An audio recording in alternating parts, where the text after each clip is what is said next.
I just want to welcome you here to the Academy. We're going to go through our annual general meeting today. We're going to try to breeze through it, but we'll have some Q&A time for you as well. And then we want to leave most of the time here for our team from ACI, our architects who are designing the new school. So I'm going to have a nice segue into that. But in the meantime, we'll cover some school items. And inshallah, like I said, if you have questions, we'll get through that phase before passing it on. So my hope is by 7 o'clock at the latest, the architects will take over the mic, inshallah. Ron, where do you want me to stand? Wherever you want. But if you can just clip one of the mics on. And welcome to everybody at home. We're streaming live here. Bear with us.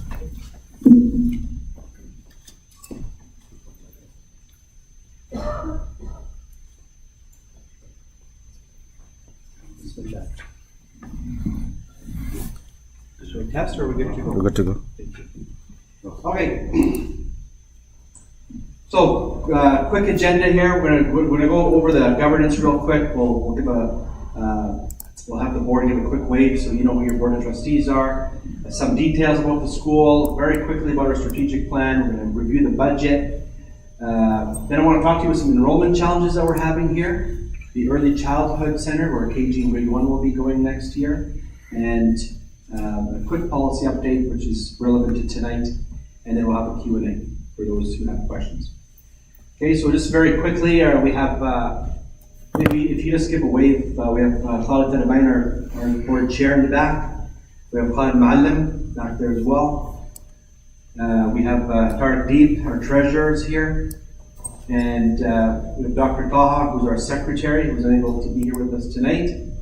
And Dr. Mona Nashman, she advises the board. She's not here as well. And the rest of our board members, as you can see, Dr. Yassine, we have Aisha, we have Dr. Farouk, we have Abdul Wahid Alami, we have Mona Ali, Myrna Eid, Siham, Ahmed Jum'a, Dr. Salma, and Walid Sani. So these are the members of our board who govern the school. We have committees, so we're not going to get into too much detail, but there's a lot of work that happens behind the scenes. We meet monthly as a board, but there's other committees that are scheduled throughout the month, and so there's a lot of different things happening in different areas of the school, and it's usually the board members and other parents and staff who create each of these committees. So we're working really hard. We have, as you can see, the different areas of the school that we hopefully are trying to improve on and grow as an organization. And we have our leadership is here as well, so I'm not going to do any introductions because the parents know who our leaders are, but I do want to just acknowledge the great work that they do. And alhamdulillah, we have a very strong team here leading our community school. So just some quick administrative details. You can see the enrollment history, how it's grown since 2009 till now. It's even, there's a little bit of growth as well from this year to next year. That's the last bar, but that's it. There's going to be, with the exception of 1 or 2 or 3 extra kids here and there, this school has met its full capacity. We're very proud to celebrate our diversity in the school. So alhamdulillah, our school is, our doors are open to all students within the Muslim community. And so we wanted to share the different, I know it's tough to read, but you can see more or less that there's a large spread of different ethnicities in our school. And we just had our One Ummah celebration last week where we celebrated probably 50 different nationalities that represent the student body here at EIA. So it's one of our favorite features about this program. And our staff as well. One of the things that we've been working on over the last few years is making sure that there's also more diversity within the staff. Making sure that there's a matching representation with our student body and our employees here at EIA. So we've been working really hard in our recruitment efforts and making sure that we have, good representation. It's a very important aspect of our school because you have students of different ethnicities who sometimes need that staff member who understands them a bit more, understands their cultural nuances, can connect with them a little bit differently. So we've seen some real good things with this. We're going to inshallah try to continue, with that, ensuring that our staff represents our staff and our students match one another in terms of ethnicities. We're not going to go through the strategic plan today, otherwise we'd be here till midnight. But just a quick recap, we do have a strategic plan at EIA. It is based on 5 pillars, which is symbolic, of course, for Muslims. And these pillars are what the board in particular work on and try to establish and find growth in. So managing EIA into perpetuity, that's a sign and indication of a very healthy organization. So that's something that we're always trying to do. And a positive work environment for our staff, competent staff, highly trained, highly skilled staff. It's certainly a goal of mine when I'm recruiting and when we're adding people to the organization, whether they're teachers or anything else. We're trying to find the best candidates out there. I'm telling you, my eyes are getting worse and worse here. Develop systems and routines that flow with the EIA's mission and vision. It's really important that you build that we have a school that has strong protocols and procedures. So there's a lot of policy and planning and different aspects of the governance model that helps build that. And there's student learning and achievement, of course, like any other school. It's probably the most important pillar, frankly, because it's all about the students and their achievement. And then, of course, enhancing and developing EIA's reputation and making sure that we become, a gold standard type of school, and that we have something that we're proud about that will last for several generations. I'm going to quickly shift into the budget review, and the budget review, of course, is something that we share in every annual meeting and every AGM. So a lot of people don't realize how much it costs for us to run a school of this size. So our revenue right now is at $16 million. That includes tuition, that includes the grants, some sponsorships, and extra things, as you can see the line items there. So the school generates a lot of money. At the same time, it's 200-some thousand square feet. We have 140-ish staff. We have over 1,600 students. And of course, to run a place like this is equally as expensive. So here's the summary of the financials here on the expense column. So you can see, I just want to point out real quick to the top here. So the instructional costs, which eats up most of the budget. This is your staff salaries and their benefits. There's about $10,300,000. That's just the staff, everybody. We haven't bought the pencil yet. We haven't turned on the power yet. We haven't done anything, put gas in the bus. Just the staff alone is over $10 million to staff our school. And then as you can see, as we go from line to line, there's a lot of expenses that are there that add up real quickly. So our complete total expenses for this year is budgeted at $17 million, which leaves on the budget books a $900,000 deficit, which in any organization that wouldn't that's not a healthy number, of course. But there's a reason for this, and part of it is because of some of the ramifications of COVID, and so we're trying to recover from that time. Let me explain that for a second, because as during COVID, there was a lot of changes in the economy. Every 3 years, the board reviews the tuition. And typically, as everything rises with inflation and everything else, the tuition goes up too. That's just a fact of life. But during COVID, it was decided not to do that because we knew there was a lot of stress on families. So the tuition did not change. At the same time, staff salaries did change. So the salaries went up, the tuition stayed the same. So as a result, that surplus or that deficit looks rather scary, but frankly, it's kind of a one-off in terms of this number. But if something is not done now, obviously it's not sustainable. So the board had no choice but to make some decisions and try to rectify that number. As you can see, the gap here, the orange line is your tuition, and the blue line is your staff salary. So you can see back in 2018-19, I mean, there's always going to be a gap, but it wasn't as significant as we see now. So this orange line, it has to move up to close that gap to help reconcile what we're seeing in the budget. So that's why the tuition fees, as was announced earlier on in the school year, have gone up for the 2023-24 year. So it's not a popular decision, it's not a fun thing that people enjoy doing, but it's just a matter of sustainability. So the tuition did go up this year. In terms of private school education, we're still on the low side if you compare it to other private schools. Low average, but we do know it's adding up, and we do know that we don't have a lot of single child families, but the numbers speak for themselves. So managing EIA in perpetuity, ensuring health and sustainability were the reasons behind the tuition hike. Some enrollment challenges.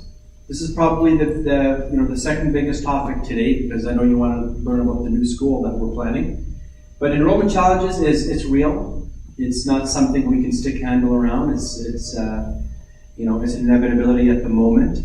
It really changed over the last my time here, 5 years. I'll show you how that changed in a second. But our enrollment right now for the 23-24 is at 1686. Now you notice the blue, that's the homeschoolers. It doesn't even include them. So this year we had about 120 homeschoolers. They're not physically in the building, but they are a part of the school, just in a different capacity. Our current enrollment is at just under 1,600, and when you add the homeschoolers, it was actually at 1,700 with them. So you can see our numbers are really high, and you can see here if you go down the columns. You can see how many kids have been enrolled, and you'll see some really crazy numbers, 146, 156. I'm sure some of you are going to be asking, like, what's going on there? We've never had this many students in one grade before. So let me explain that to you, why we're doing that. First and foremost, the re-enrollment. Probably should have flipped slides, but the re-enrollment, as you can see, since 2018, back then, I was a principal. As my first year, I still have this data. So I was looking into it. It was 77% of the parents that year re-enrolled. So 23%, or a quarter of our school, went elsewhere, whether it was a different school or a different city or a different country, wherever they were headed. Only nearly a quarter of the school left. So it was real easy for us to go to the waiting list and bring in siblings and bring in new families and continue to keep our numbers high. But as you can see, over the next few years, we will start to climb. Re-enrollment start to climb. Maybe people start to trust the school a little bit more. Maybe the economy was getting better. There's a variety of factors. And then as we know, once COVID hit, we're starting to, we did good as a school during COVID. As a private school, we were still collecting tuition. We still put a lot of accountability on ourselves, the leadership team, and on the teachers to ensure we're delivering the best quality education we could under those circumstances. And we did a really good job, and people continued to stay, and people continued to trust us and re-enroll. And then last year, we had this 10% jump, and we were not ready for that. Even though we seen the tree was trending, we weren't ready for a 10% jump in one summer. And then this year it held. It actually went up by about 0.6%. So 98.5% of our students right now, so almost every one of them, is coming back next year. So when you go to your waiting list, you're like, okay, what do we do here? How do we bring in these new families? What about the family of 4 and the little boy, Mohammed, the little brother, we're telling him, sorry, we don't have a space for your son. It's really difficult, and it's difficult on the school, it's difficult on the family, it's difficult on the siblings who just sometimes don't understand, it's difficult on the young student. So we found ourselves in a bit of a pickle. So before I move on, the waiting list didn't help us at all either. It's good. It's a good, healthy problem to have in one aspect. It's good that people want to come to your school. It's good that there's a demand. It tells you that you're doing something right. But at the same time, we're not running a business for the sake of profits here. We're running a school for the sake of the community. And this is a community issue. So we're not happy with this, but it's really out of our control. If you look back in May of 2018, we had about 160 some kids who were on our waiting list. That means by then we accepted the new ones, and then these 164 never made it through. And then the next year was almost the same, and then it would start to climb, and then boom! Last year, 559. This year, 930 students are on a waiting list. And wallahi, we've stopped parents from registering them because it's a $100 application fee, and we just know in good confidence that they're not going to get it. So we're telling parents, hold on, before you register, before you apply, think it over. It's unlikely we're going to have your child. 930 as it is, so don't put all your eggs in this basket. I know there's a lot of families. There's more families that are still interested in joining our program, but just didn't come and register. If you just look at this, let's highlight grade 1. There's 84 right now, 84 students, 6 years old, who are somewhere else. They're trying to get into the school, and we don't have a spot for them. Of those 84, 20 something, I can't remember the exact number, or our siblings. So that means their older sister, older brother are already in the building. But we ran into space. And as we tried to do this year, we filled up our classrooms just a little bit more. We pushed our teachers just a little bit harder. And it wasn't worth it. Because what we did is we encroached on the quality of education that's happening in the classroom. We pushed teachers to exhaustion at some points, or hopelessness for some. So we said, well, we can't do that. Even in desperation, we have to maintain the high standard that our mission and vision calls for in EIA. Our waiting list, of course, there's criteria to get in. People always wonder, well, how do I get in? Why am I on the waiting list for so long? Unless you went to the preschool, that's the only automatic of getting into EIA. Everything else is really not within mine or your or anybody's control, but the priority is siblings. So if we have a spot open, it's the sibling first before a new family. And that's what's so hard when you're talking to families who've been so patient. We can't even prioritize you right now because we just have we have dozens of siblings in our school who we can't even get in first. So it's very disappointing. But again, it's telling a story here. There's a whole story to this and what's happening. So I'm not going to read these bullets to you, but I already told you what the challenges are. Our schools, we've reached the fire code. There's no more space for classrooms. This school is done. Alhamdulillah. We tip our hats to those who helped us build EIA at that time, 20 some years ago now. It did its job. It got us through 2 decades of Islamic education for much of the community, but that's it.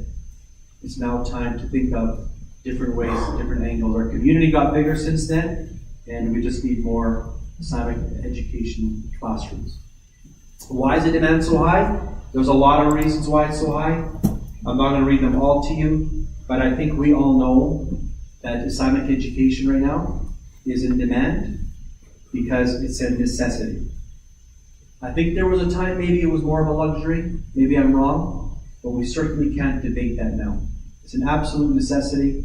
If we want to maintain these values, if we want our children to raise their children with the same values, and we want Islam to be strong here in the city of Edmonton, or our children to be successful with their deen, we just need more Islamic schools. And that's essentially the demand. What else is happening? We're having some internal population challenges now. You see, as the school got bigger, it created new challenges for us. And one of the big challenges here is that what's happening in high school. See, our high school was always there. It was added last, right? It was part of the expansion, and it was there really only to offer some classes for some Dash 1 students. and we maxed it at 60 students per grade. And we had small classroom sizes, we charged a little bit more in tuition to make the numbers work. And alhamdulillah, as you know, we're very proud of the achievements our high school has made over that span, where we have a very strong academic program here. But at the same time, what's coming in behind it is something that we need to prepare ourselves for as a school.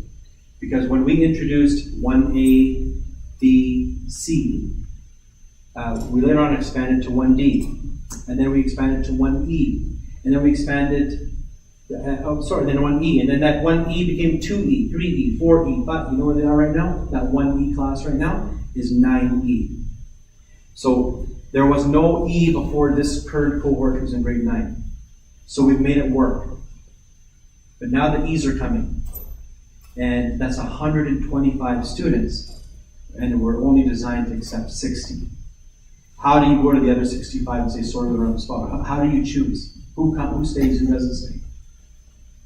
We don't want to put anybody in that situation. So we looked at the historical data, and the historical data said that in order to meet EIA's high school criteria, you must achieve this, and this. Typically 70% in your core subjects or higher. And our historical data shows that 84% of grade 9s would meet the criteria. So if we projected 84% of grade 9, if that happened every year, as the trend was for the last 5 years, if that trend continues, then we can project how many grade 9 students are going to enter grade 10, and we can get a decent look at what high school will look like. And as you can see there, I've circled it in red. By the time 2026 and 27, in purple there, you're going to have 318 students. You know how many we had last year? I'm rounding it down a little bit to 60, 60, and 60. 180 students. So in a few years from now, that hallway, which is our high school, is somehow magically going to have 318 kids. We can't do it. Unless you're going to have 50 kids in a class. It's not going to happen. So what do we do? And I know now I'm really pushing the time here. What do we do? Well, we have to come up with some short-term solutions. We have another site. We're calling it our Early Childhood Learning Center, ECLC. We're nicknaming it the North Campus just for easier language. But it's basically just down the road on 127th Street. And we're going to put KG in grade 1 there for the next few years. Why the next few years? Because we have a bigger plan, which is to build a new elementary school of about 1,600 plus students. But for now, we got to take care of our high school. So in order to make more classrooms in this building, we had to relocate KG grade 1. Is it a dream move? No, but it's something that we need to do in the meantime, and we're going to have a beautiful facility and a great program for these students, inshallah. Where is it? Just on 120. Here's our school. If you drive up 127th Street, there's the Islamic daycare right next door. It used to be a Remax building. That's going to be our new ECLC, inshallah. So there'll be grade 4. There'll be 4 kindergarten classrooms. There will be 6 grade 1 classrooms. It's 2 floors, and you can see here. You kind of enter the building. There's nice large classrooms. So they're going to have all of the bells and whistles that we have in our school. They're going to have in their school as well. Smart boards, all the learning resources that we have. 21st century learning will still happen there. Just going to be in a smaller building, but in the classroom, they will mimic what we have here at EIA. And as you walk up there'll be a little gym in there for them as well. Those are the washrooms. As you walk upstairs, all of our specialized services are going to be working up there. So all the PUF programs, speech language pathology, occupational therapy, all of that will continue, and we have the spaces to accommodate that, inshallah.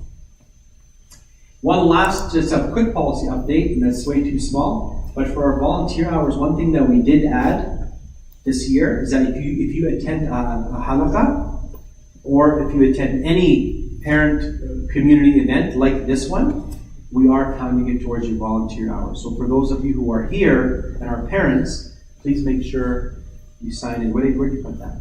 I'll pick it up. Okay, Mr. Zada has it, so if you need to sign in, please do that. I know some of you are still looking for a few hours here to go. Okay, so that's in a nutshell. Do we have any, well, I gave myself a minute and a half of Q&A. Any questions? Okay, we got a few questions here. Okay, I guess I'm going to walk around the mic. There's another mic there. Oh, yeah. There's another mic? Yeah, that's on the chair. Oh, we got another mic. Look at us. Thank you very much. Okay, I think Hayat in the front here. From that. There you go. Assalamu alaikum. So my question is, was there any option for the EIA to rent an available school where we can accommodate everyone? Yes. Rather than waiting 3 years and then waiting for the new project? Excellent question. It's official. We're not going to get you guys started at 7 o'clock because it's actually going to take 2 or 3 minutes. Yes, it's a great question. The question was, were there any available schools that we could have rented in the meantime? And to be honest with you, that was the first thing that we tried to look for. Can we rent a space? Now, I'm just going to tell you the cold, hard truth. Edmonton Public, and you can phone them and you can get this confirmed yourselves, has a strategy that when they have a building that is not in use anymore for a school, not to rent it to any private school institution. So they have a list of steps that they take before that school can be released to an independent school like us. So the first is they go to the Catholic system. Catholic system says no. Then they go to Francophone. Francophone says no. Then they go to Charter. Charter says no. And if none of those schools want it, then it goes back to the city of Edmonton. If the city of Edmonton decides that they wanted to repurpose it, let's say they're going to make extra housing out of it, it goes to the city.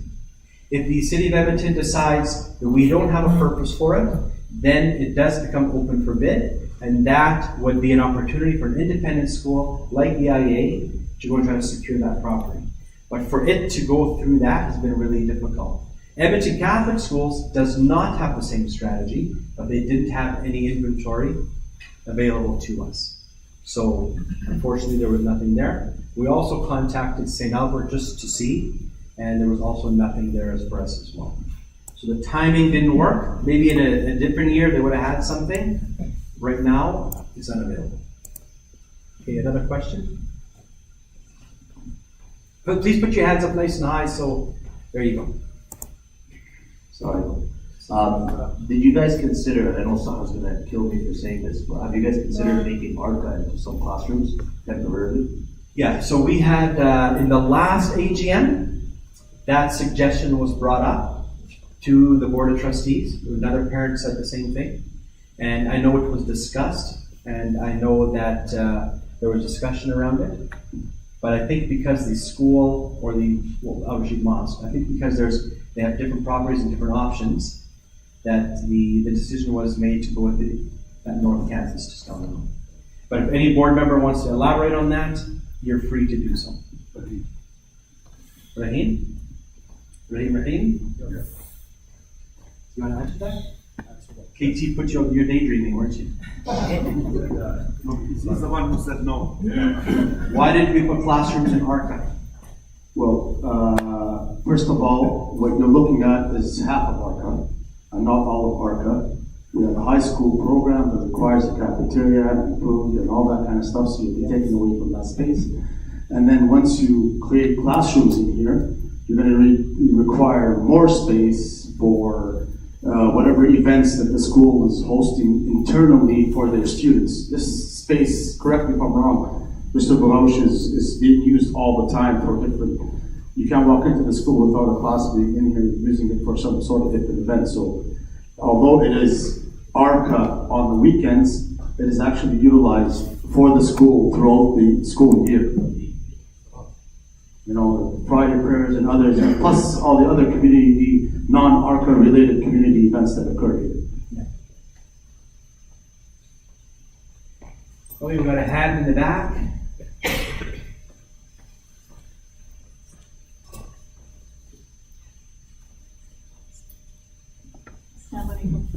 This is a two-parter, but it's the same thing.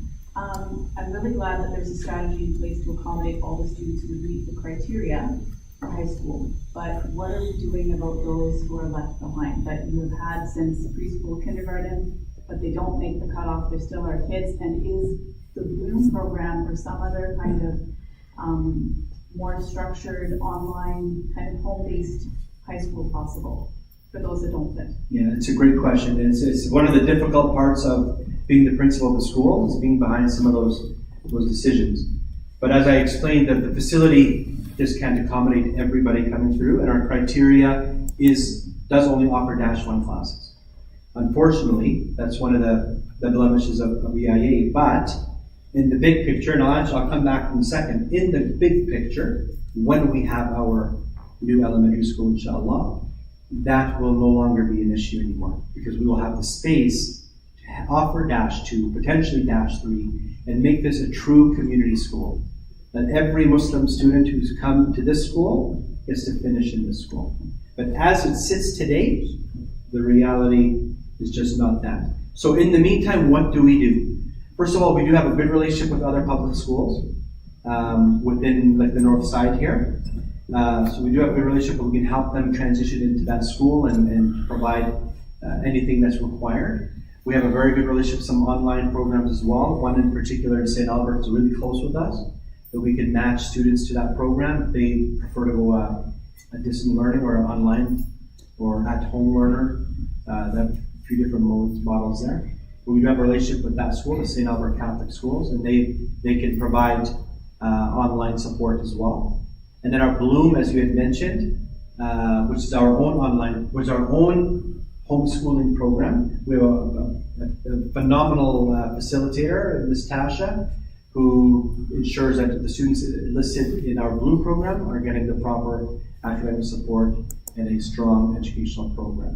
So nothing is really ideal as it would be to have them stay here, but we do have some other partners within the north side in particular who we can reach out to and help students transition if necessary. Anybody else? Mrs. Zara? We got 1, we got 2, we got Sheikh Ali, we got 3. Assalamu alaikum. I was just wondering if there are any steps we can take to make a light at that Remax intersection. Like if we're picking up from grade 1 and then heading A back. traffic light? Yeah. I think I'll defer that for the architects because there is a plan. There is a plan for that. We have time for 3 more. We have time for 3 more. Okay, Sheikh Ali had his hand up here, and we have one to my left and one in the middle. Assalamu alaikum. I just want to ask that, can you hold a little closer? Have you considered that using the EIA building, school building, in a kind of innovative way, like for example, evening classes? Yes. Because with the COVID, the things change.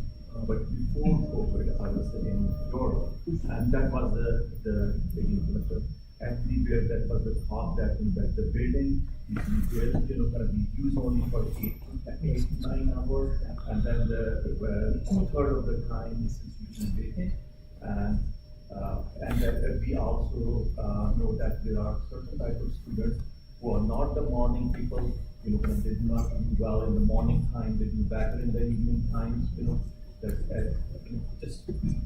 It's a great question. It's actually something that was brought up before, and it is something we looked into. So I can indulge in that just for a second. I do have a close friend of mine, a superintendent in Ontario, and he and his school district is very familiar with nighttime school or after school hours. And so I asked, I phoned, and see if he would be able to provide us any details, information, guidance. Is there anything that you can tell me about it?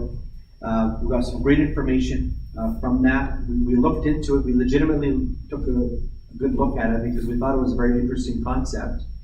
But when we start to look at the viability of it from a cost, it wasn't going to be something that's very cost effective, because what you'd have to essentially do is hire. Let me put it to you this way: we're anticipating a few dozen students. And unlike elementary, one teacher can cover a myriad of subjects because we're trained as general. I'm elementary, so you're trained in every subject. But when you get into high school, you specialize. So not one teacher could teach physics and English. It's very unlikely that they'd have the skill sets to teach those two. So by hiring so many staff, a new administration, when we looked at the to see if it was cost effective and possible, those numbers did not make sense. So not that it's not a good idea, I just don't think we have enough students to make it into what it needs to be. So that was the reason why we decided not to pursue it further.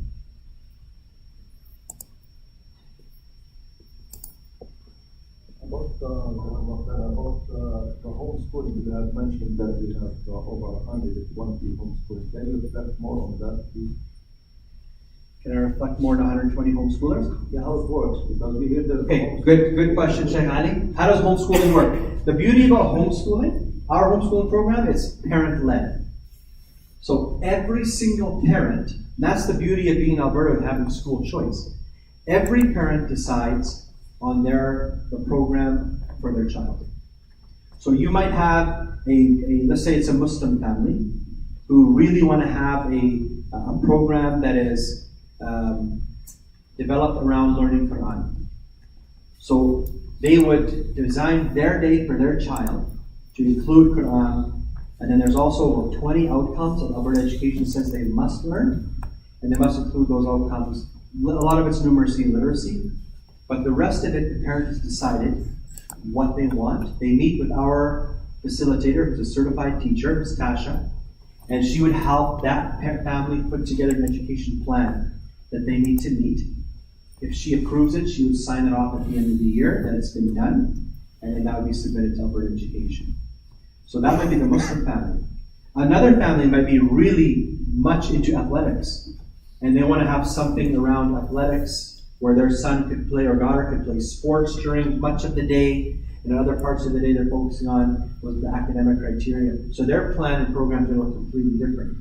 You might have another family who lives on a farm, and they want to focus their life on a farm and teach their kids about building fences and taking care of the cattle and whatever else, but at the same time their program would have some numeracy literacy as well. So the beauty about being in the Blue program or about homeschooling is that the parent decides and designs the program, and it's approved by a certified teacher. There's not one script for all of us. It's your script, and we try to assist in making that happen. Does it apply on a family if it moves out of the country? No. The same thing? Or No. They have to be a resident of Alberta. They have to have an Alberta school number, so they cannot live abroad and be an Alberta student. Because there's funding that comes with it. Last question. Last question of the night. Thank you. As parents, we get scared nowadays because some school districts already try to normalize or socialize our values that are against ours in the name of inclusivity. So I just want to get some enlightenment here whether as the school and the EIA, if there is any pressure from school district to start Good question. things like that. No, there is no pressure. I'm in that. And if I can just say it openly, EIA Al Rashid Mosque, we are apolitical.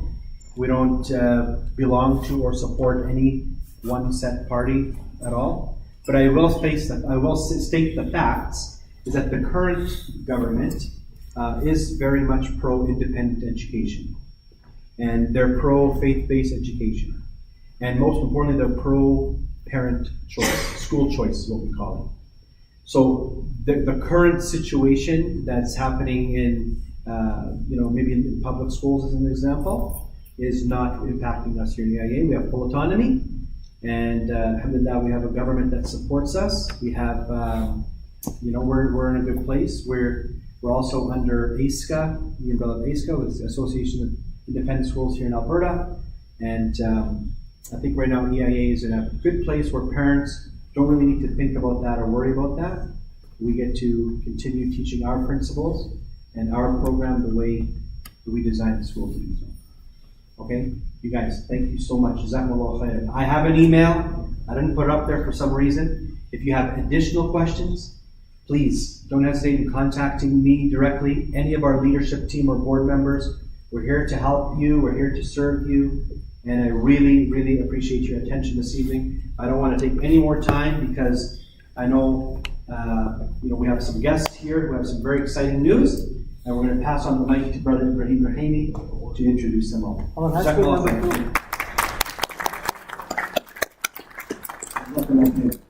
I just wanted to answer the sister's question in regards to a light. For the ECLC, there will be no light.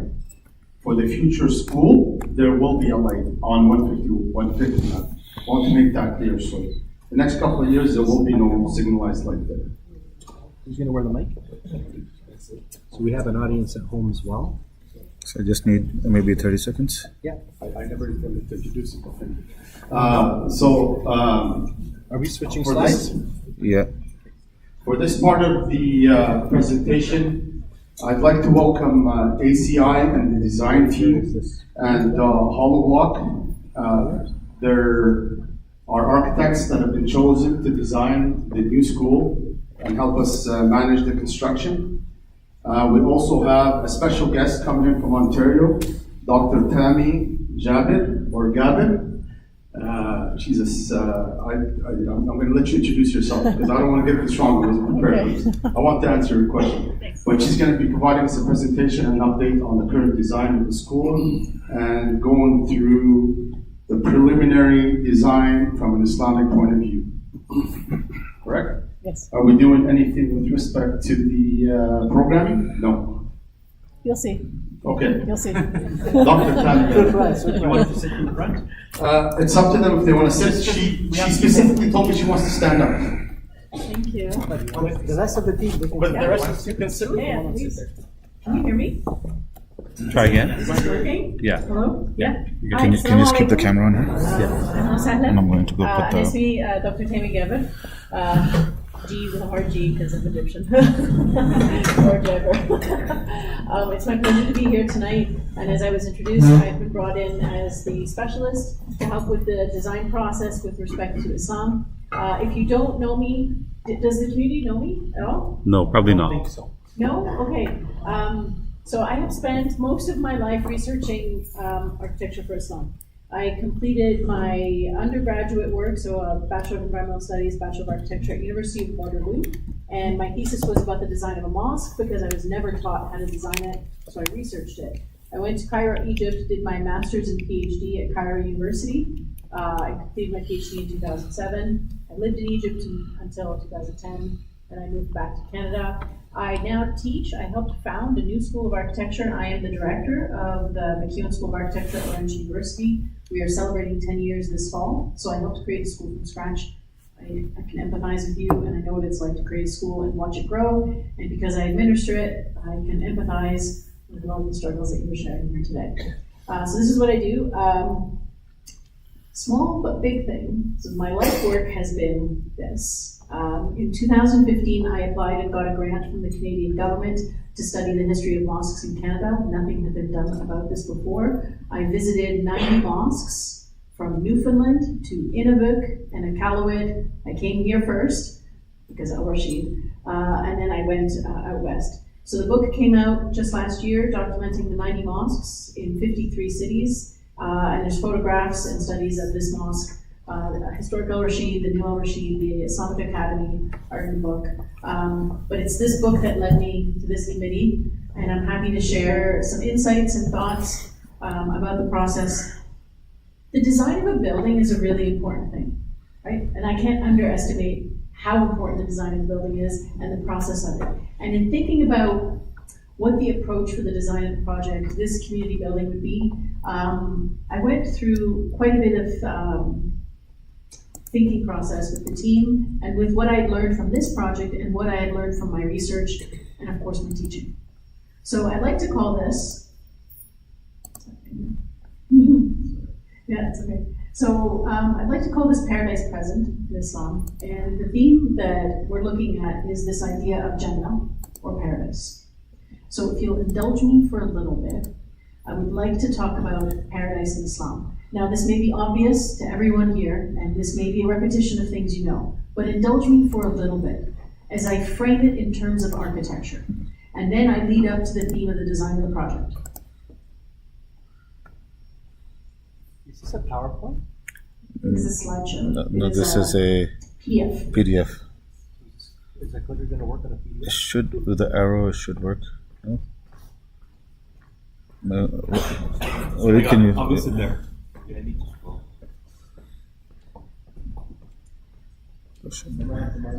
That's okay. Yeah, that works. We got That's fine. EIA's Vanna White over there. I don't mind. In my lectures that I teach, so in my lectures, I used to wear an Apple Watch and I tracked 3 kilometers a lecture. So I'm okay with moving. It's fine. Yeah, exactly. Okay, so this idea of paradise on earth, what does that mean to us? So if I may, next slide. So how do we express or design paradise on earth? How have we done this historically? So what I'm going to show you are examples historically and then how it leads up to our approach in the contemporary world. Maybe go to the next slide. So I begin with paradise in words. So the imagination of paradise in the Quran, our primary text, is described in the environment of Jannah, right, or of gardens, and it's repeated 147 times in the Quran. So let's take a look at a little bit of that. Next. Everlasting gardens that they shall enter, the gardens beneath which rivers shall flow, and where they shall have whatever they desire. Thus does Allah reward the God-fearing. So that's from Surah An-Nahl. And even in the very, very beginning, right? In the name of God, the merciful, the compassionate, praise belongs to God, Lord of the worlds, the merciful, the compassionate, one who is sovereign on the day of judgment. You alone we worship, and you alone we pray for help. Guide us on the straight path, the path to those you have been gracious, not the ones against whom you are angry, nor the ones who go astray. So, Al-Fatiha. Next. So what I'm showing you are examples of manuscripts. So paradise being described in words, and it's the words and that start to populate our imagination of the environment of paradise. It is the parable of the garden which was promised ones who are God-fearing, and in it are rivers of unpolluted water and rivers of milk, the taste of which is not modified, and rivers of intoxicants, delightful to ones who drink, and rivers of clarified honey, and in it for them every kind of fruit and forgiveness from their Lord. Next slide. So also drawn or written, so in words and in manuscripts, we have drawings of these gardens. Now, Islam was a religion that was born in the desert. So any garden, any kind of vegetation is seen as something that is cultivated, something that is special, not to be taken for granted. So in these imaginations of paradise or in creating gardens on earth, these gardens are carefully designed and cultivated, and often inspired by words in the Quran. So intersecting rivers started to inspire the fourfold or the Shaharbagh garden design pattern. Next slide. And these cultivated gardens, because they're cultivated, you have to design how you irrigate them, how they're controlled or organized by walls, sometimes protected, as we can see here. Next slide. And this is a lovely drawing where you can see the idea of the Shaharbagh or the fourfold garden. So if you've been to an Islamic garden and you see the fourfold, the inspiration is actually, it goes back hundreds of years as an interpretation of the ideas of intersecting rivers. So if we talk about paradise drawing, this is really interesting here. And I've done quite a bit of studies on this. But the idea of Tawheed, and when Islam was blossoming, knowledge was so important that there was a pursuit of knowledge in the name of Islam in so many different fields, from mathematics to science to medicine. And the pursuit of that was this idea that you are searching for knowledge of the Creator, this idea of Tawheed. And geometry wasn't decoration, it wasn't a sticker that you put on a wall. It was a manifestation of numbers that had meaning, and these numbers ultimately led to Allah through Tawheed. So geometric design, this idea of infinity, and unity, and Tawheed, and this is a really beautiful example of using geometry for tile design. Now, I won't go into it today, but there are families of stars, so stars that are based on multiples of 3, of 4, of 5, of 6, and each of these reflect a kind of, if you will, iconography or deeper meaning of what the number represents, right? And that number is then translated into geometric design. Many historic mosques, you will see representations of nature or paradise. This is from the Great Mosque of Damascus. And so the representations of nature are very free-flowing, right? And the representations of nature are about paradise. The paradise you aspire to when you go to the mosque. The mosque is the gateway to paradise. Right? It is there that you perform and learn and imagine. No, it's perfect. Keep going, it's great. Perfect. That's perfect. And a really special moment in design happened with this idea called the arabesque, where you take the geometrical principles, this idea of infinity and unity and tawheed, and you layer on it vegetal designs in a repeated way, so it becomes a very ordered paradise, a cultivated paradise, like the cultivated gardens I talked about. So the arabesque, you look at it, and there's something very pleasing to that. I read a research paper by a biologist who talked about the natural patterns in molecules and in our body and how they start to represent the patterns that we see in Islamic design, and that we as humans, we are very attracted to multiplicity and symmetry and patterns in design because it's connected to something very deep within us, right? So we see this, and this is another layer of understanding paradise drawn. Next. So these are some sketches, and I've run workshops about this, and if in the future this is something the community is interested, I'm happy to lead a workshop teaching individuals how to draw with only a compass and a straight edge. No measurement, you just learn basic principles about how to design geometric patterns, interpret them, and then layer onto them. Next. Another type of representation of paradise in architecture is epigraphy. Epigraphy is architecturally scaled calligraphy, so it's words. So the words that we saw in the very beginning of the presentation are on the walls and the mihrab and the entry of mosques, because again, the mosque or the place of worship, the place of learning, is a gateway to heaven, right?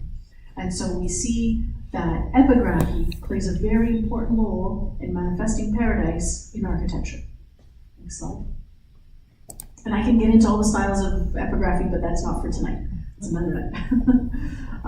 I wanted to show you a few really lovely examples where we have a combination of epigraphy and geometry and arabesque all into one composition, and how satisfying and extraordinarily beautiful that can be. When you understand what it means and you have intention in how you've designed it, it's much more than a sticker applique, right?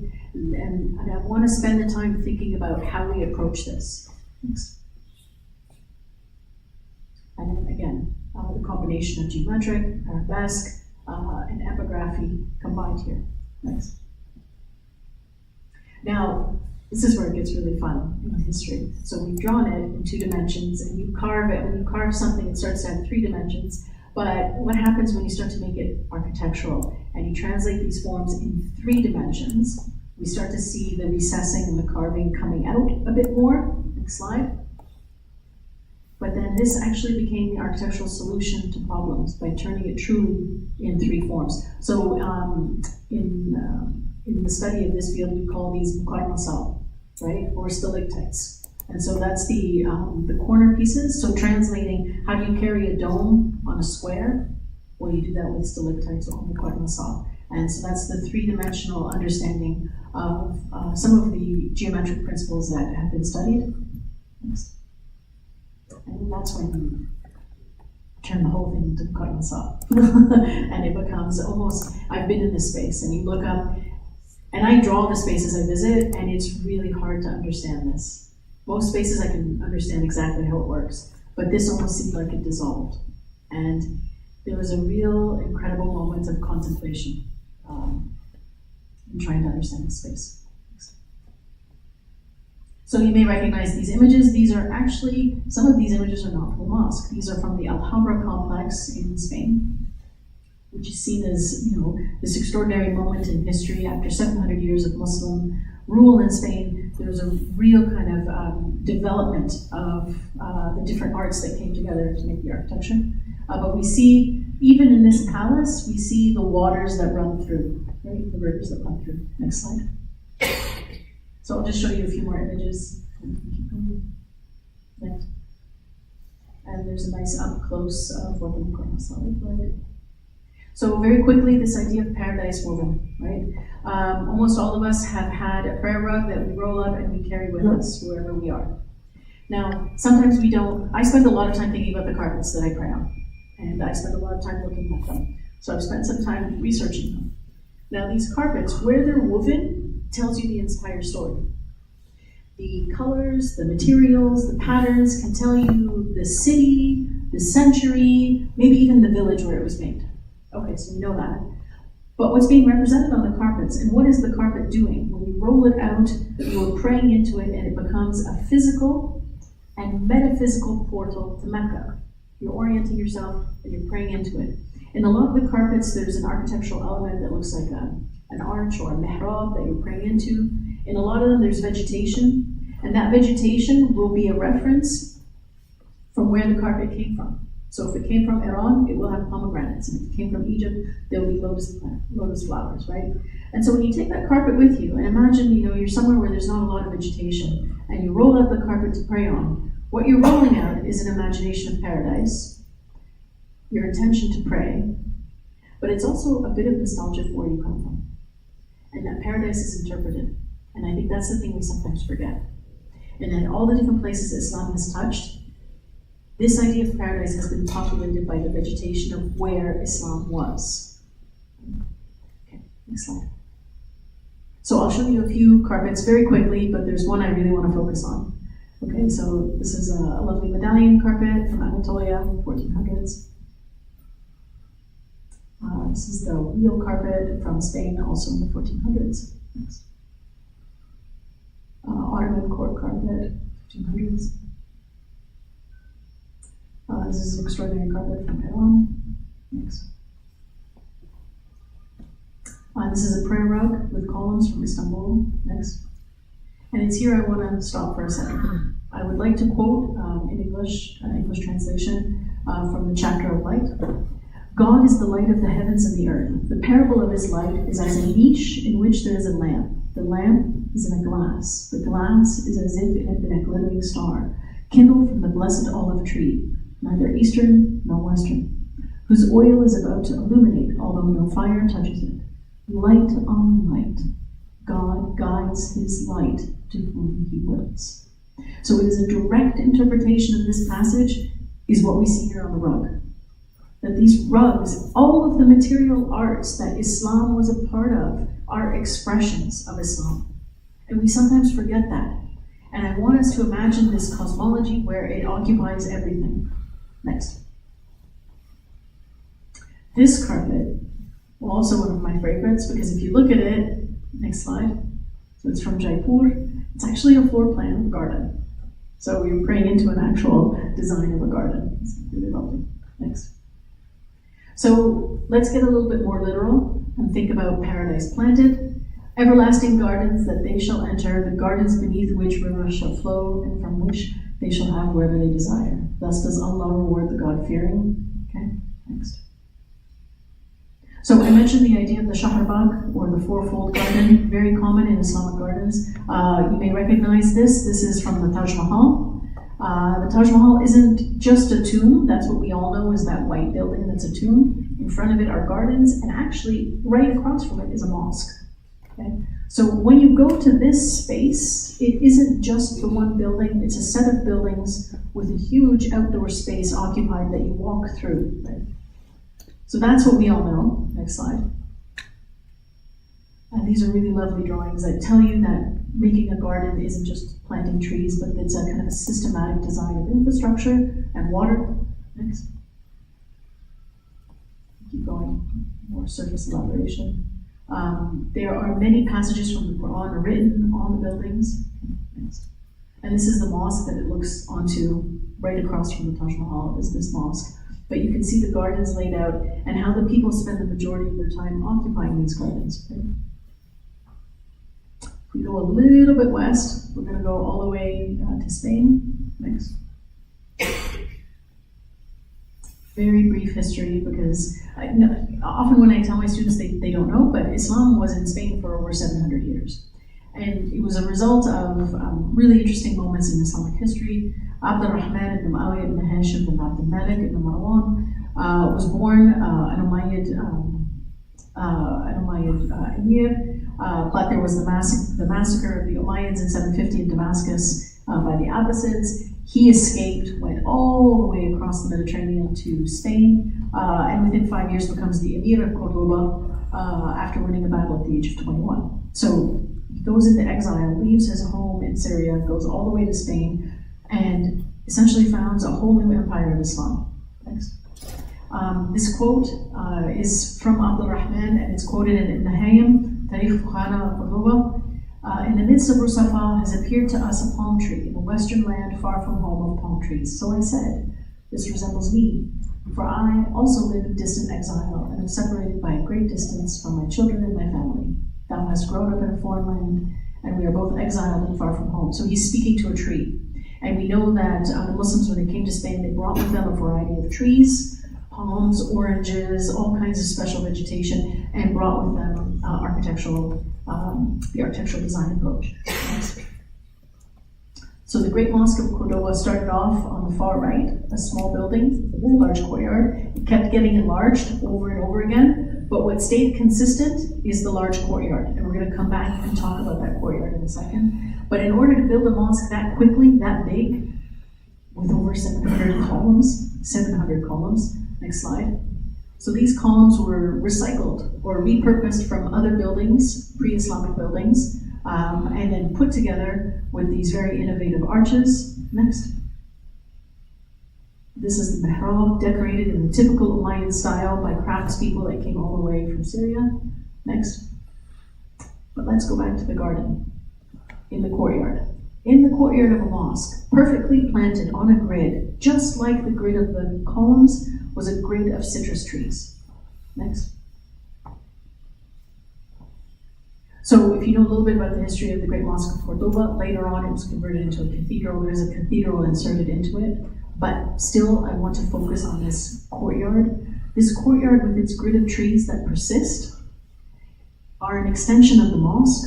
If there's too many people in the mosque, they could pray in the courtyard. The grid of trees follows the same orientation. That courtyard serves as a transition between the outside world and the inside world. It serves as an introduction to paradise, especially with the fruit-giving trees. It's an extraordinary space to be in. Next. So this is a photograph from the minaret. Next. And then some photographs from below.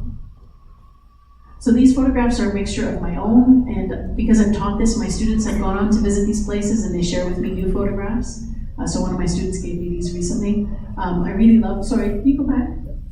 Yeah, it's a bit of a dark photo, but I really love this one because in the plain of the courtyard, you sit underneath the shade of the trees, and it's a very, very pleasant experience. Yeah, next slide. Okay, next slide. And then very quickly, I'll just show you the Alhambra. Next slide. Okay. It's a city on a hill in Spain, not far from Cordoba. Next. So a third of it is a fortress, a third is palaces, and a third is called the Khamr al-Laif, which is a Spanish interpretation of Jannat al-Arif, or Paradise of the Architect. Okay. Next. So the palaces, the Al-Kasbah or the fortress, and the Khamr al-Laif. Next. And again, the infrastructure of water, structural elements in composing these cultivated paradises is no small thing. Next. I'm not going to read to you all the quotes, but those quotes are the poems that are written on the building saying how beautiful it is and what a wonderful experience it is to be there. Next. And then every moment in the palace is really celebrating a different aspect of garden or paradise design. Next.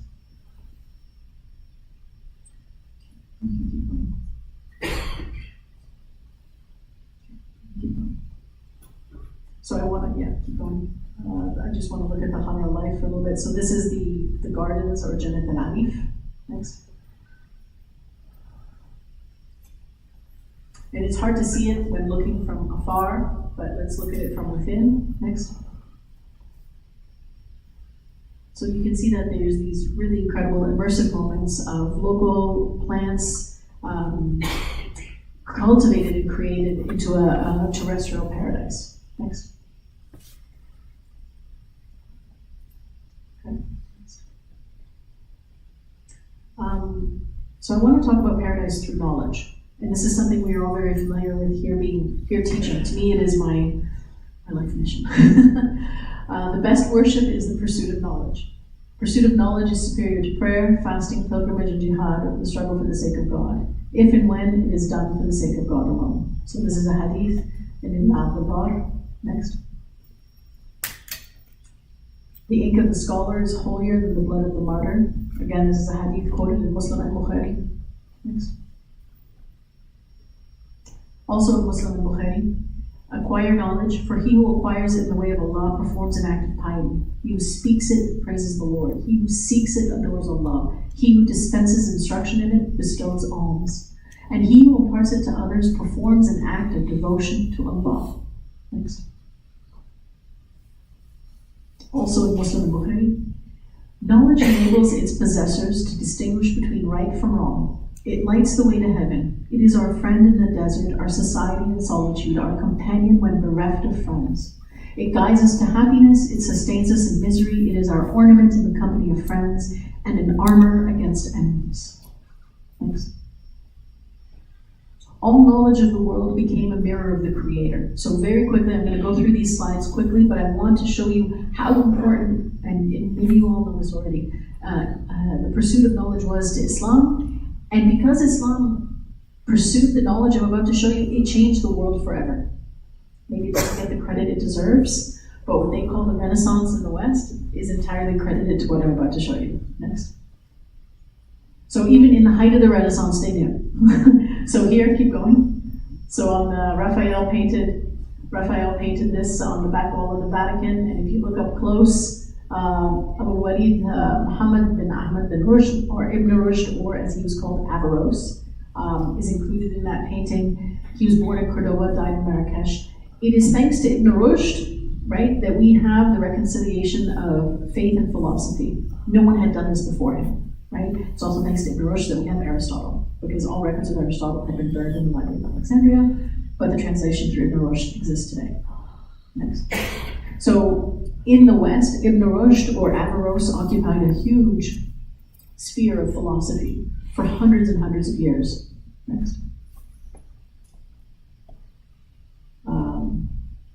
Al-Khwarizmi, the compendious book on calculation and completion balancing, or as we know it, Al-Gabr, or algebra.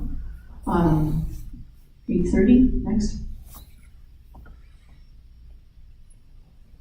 Abu Ali Hussein ibn Abdullah ibn Sina, or Ibn Sina, or Avicenna, the father of medicine. So he studied many, many things that I've listed, but if any of you have studied medicine, you know Ibn Sina is canon. He's foundational and was studied as canon for hundreds of years in Europe.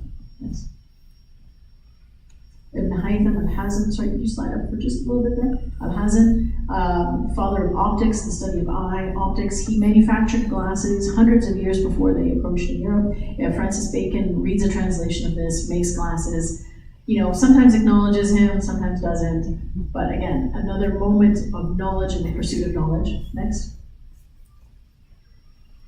Abu Qasis, the father of surgery. Next. So Islamicizing the natural world all becomes sacred geography, incorporating traditions that came from before. And Islam did what had never been done before, which is absorb and build upon existing knowledge from other cultures, resulting in an extraordinary qualitative study of the world. Next.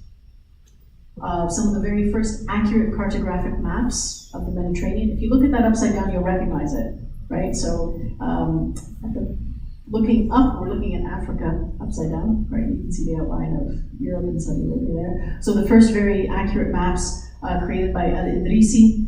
Oh, no, you didn't have to do that. It's okay. Thank you. It's okay. Come on, Vanna. It's all good. It's all good. Okay. Well, you prompted me to keep moving, so that's great. I went way too far. No, it's okay. Hold on, it's okay. Okay, just wanted to show you a very important moment. We can move to the next slide. I don't want this to be too much of a history lesson, but it's important for me to kind of underscore the approach that we've taken. And then here the design of the spherical astrolabe for calculating orientation. Next. 226. Ibn Khaldun, the first to really think about the philosophy of history. Next. Okay, and this is where I'm going to transition into architecture. So my argument is that patronage, when you pay for a building or you design a building, right, it's a really important act. And in that act, you are embodying all of the arts I've just described, right? All of the material arts and the knowledge arts become a part of this architecture. So I call it patronage for paradise, creating spaces of worship and knowledge. The example I'm going to show you very quickly is Sultan Hassan in Cairo, Egypt, and how this was created with this idea of patronage for paradise. And I'll show you some quick glimpses inside of it, and then I'll present our design. Okay, she's going to present. So a hadith in Muslim is when a human being dies, his doings come to an end, except three things. If he leaves behind ongoing charity, sadaqah, or beneficial knowledge, or virtuous offspring to pray for him. So if you design a place of prayer and learning, you cover all three. Next. So just emphasizing we're going to Cairo. Next. Sultan Hassan was constructed by the Mamluks, who were a group of people who occupied Egypt and led Egypt for about 400 years, but they also reconquered Palestine and are an important part of Islamic history. Next.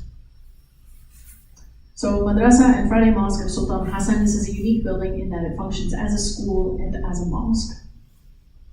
Next. It's an aerial photograph, very dense city.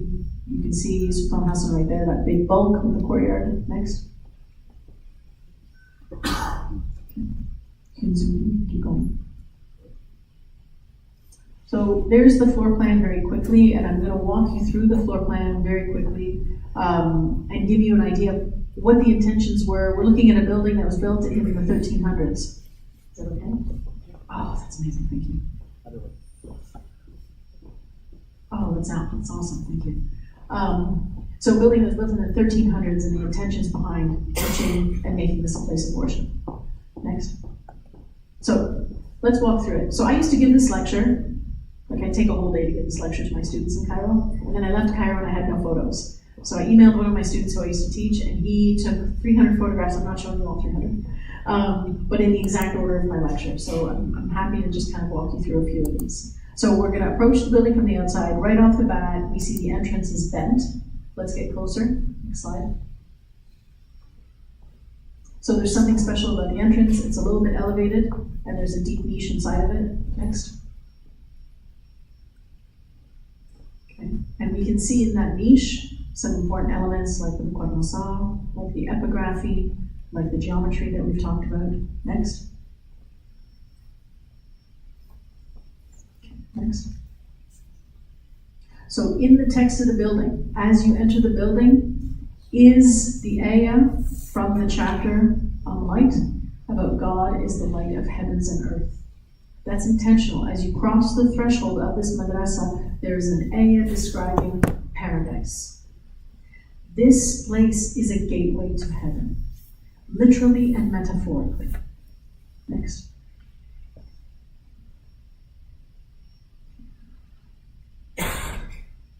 And then you can see in Kufic, if you know the different calligraphy styles, this is Kufic style, which is very historical but very modern at the same time, because it doesn't have a lot of serif or decoration in it, and it's manipulated in a very geometric way.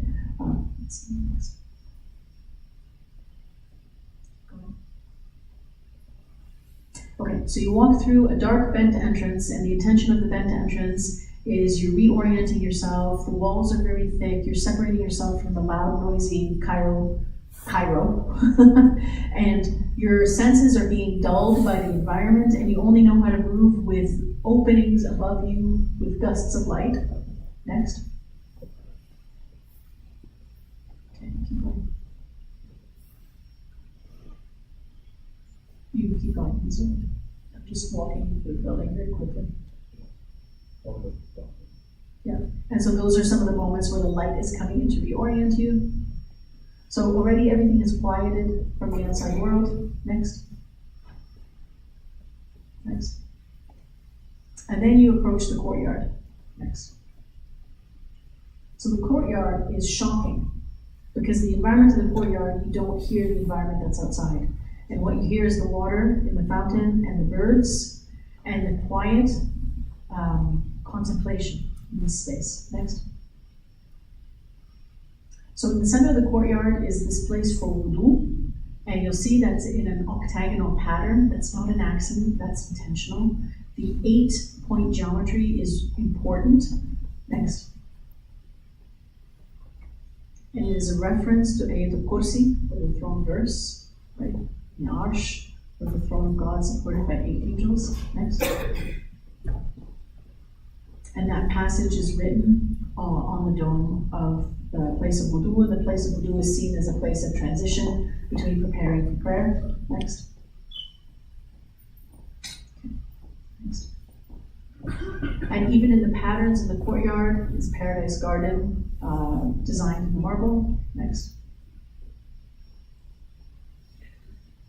And each of the spaces to the side are EWANs, right? Or places for the school to run. I'm almost done. I can see people are curious for the next step. I'm almost there. Next.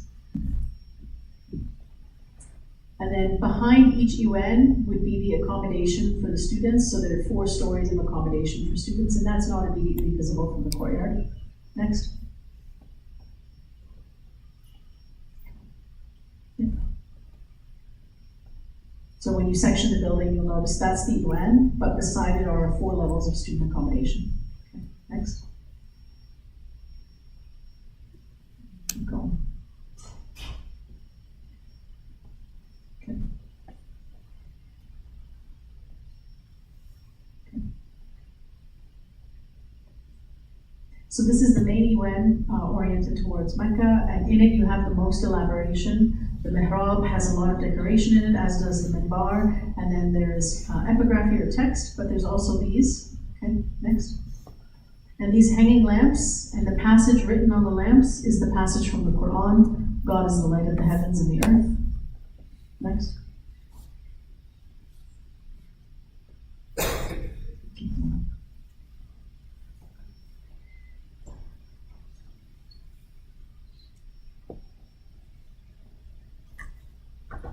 So the surface elaboration on the mihrab wall is again this idea of reference to paradise. You're orienting yourself to paradise. The mihrab is the physical and metaphysical portal connecting you to Mecca. And then the decoration on the walls, and it would be the only wall that's decorated, would be some semblance of this paradise. Next. Okay. So commonly in the mihrab, the text that's there is the text about Zechariah coming out of the sanctuary unto his people. Next. But what's actually on this mihrab right here is where, and from wherever you have gone forth, turn your face to the direction of Masjid al-Haram, and truly this is the truth from your Lord, and your God is not one who is heedless of what you do. So it's about orientation and connecting back as a Muslim community. Next.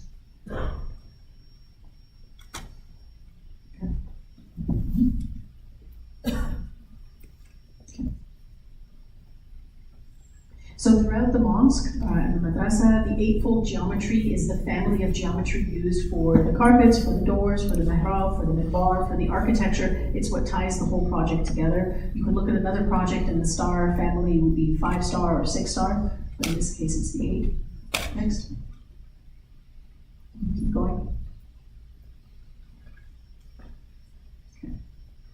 So very quickly, I want to show you very, very quickly some contemporary paradise present. So I've shown you interpretations of paradise coming together in historical buildings. I'd like to show some contemporary examples. Not very many, very quickly. Next.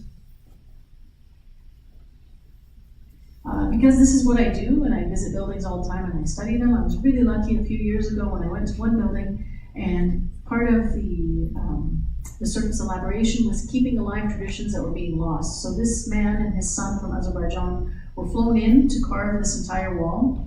Next, and I got to photograph and watch them do a huge part of it. It's this incredible wall that is a touchstone for the community because it's been carved, because it represents so much, but also because they kept alive a tradition of art that was slowly dying away. Next. So these are in Toronto. Next. In Cairo, you may know Azhar Park. So this was built in 2005 on top of a garbage dump. So what existed there was a garbage dump. It was a terrible part of town. And then this park was constructed. Next. So this park completely transformed the city. It's become a touchstone for the whole city. People come there, spend their days there. These really lovely fountains come right up from the ground. You can walk through them on hot days, which is often. Next. Next. And then much closer to home are the Botanical Gardens. I have not been to them yet. We are going tomorrow. I'm very excited to see the Botanical Gardens. Has anyone been? Okay, I'm going tomorrow. If someone wants to come with me, you're more than welcome to join me. I'm super excited. So the Botanical Gardens are an interpretation of Islamic Gardens here in Edmonton. Next. So again, it's that balance between hardscaping, softscaping, interpretation of geometry, the idea of the shaharba, the folding out of paradise, and experiencing it. Next. Okay, next.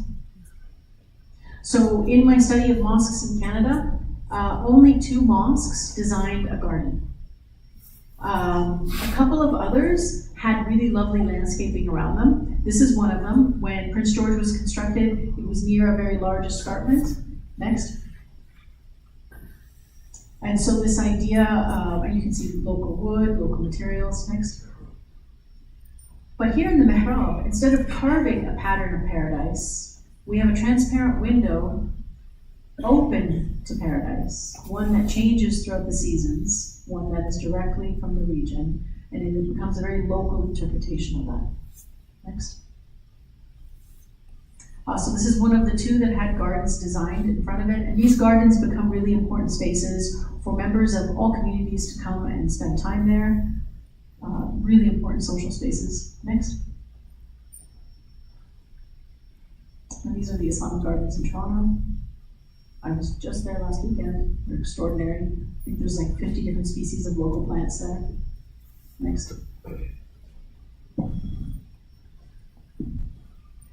Next. Keep going. So I'd like to kind of come full circle here and think about the place of Al Rashid, today located in Fort Edmonton Park, surrounded by lovely greenery. Next.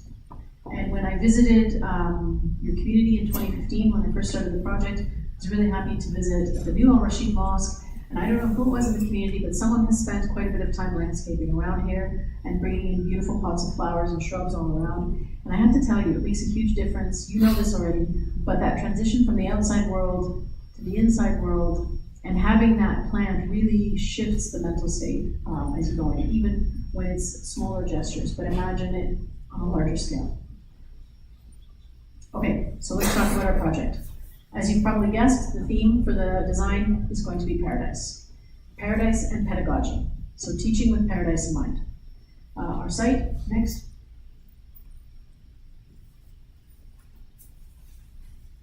So we'll just begin with the programming and block diagrams.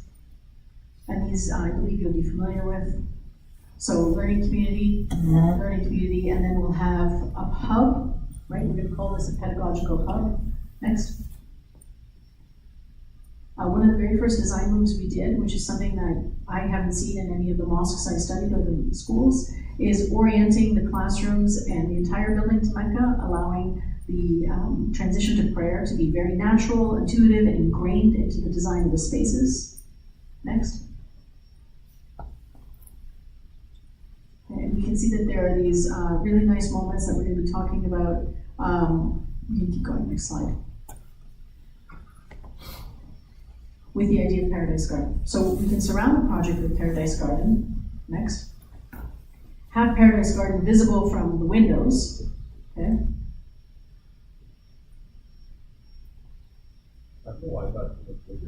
Yeah, I'm not sure what happened here. But this actually is really nice because it shows all of the numbers. I don't know, can you slide it over a little bit and maybe we can see the numbers? Can you minimize the volume a little bit? Or do control negative or something? Yeah. Yeah, that's great. Yeah, perfect.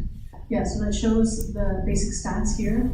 And the reworking of the project. So in total, we have 319 parking stalls, 42 for the kind of drop-off stalls. Okay.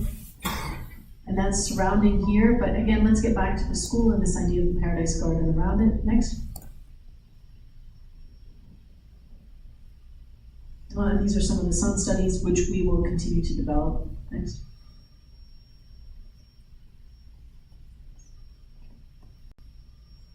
So the architectural plans. So the massing of the project, we have the clustering of classrooms around commons. The mosque has been enlarged, and I'll be talking about that in a bit. And then this is the pedagogy hub that I'll be talking about. Yeah, you can go to the next one. Okay, and that's the second floor. Next. So on the ground floor, the main floor, we're going to have these moments of green or Paradise Garden inserted into the learning commons. So between the classrooms, these can become an open space along the lines of a courtyard typology with a green wall and green elements for the students to interact with in the pedagogical hub right here. And then we've added an outdoor learning garden behind the mosque, which I'll be showing you images of. Next. On the second floor, because it's the second floor, now these courtyards can be open to the sky with potentially skylights and have more light coming directly into them. Potentially we can look at things beyond the green walls, but maybe raised beds, garden beds, where students can start to plant and grow items to eat. Next. So, Paradise and Pedagogy. So what's the direction we're taking? Would you be okay to minimize it or slide it over a bit?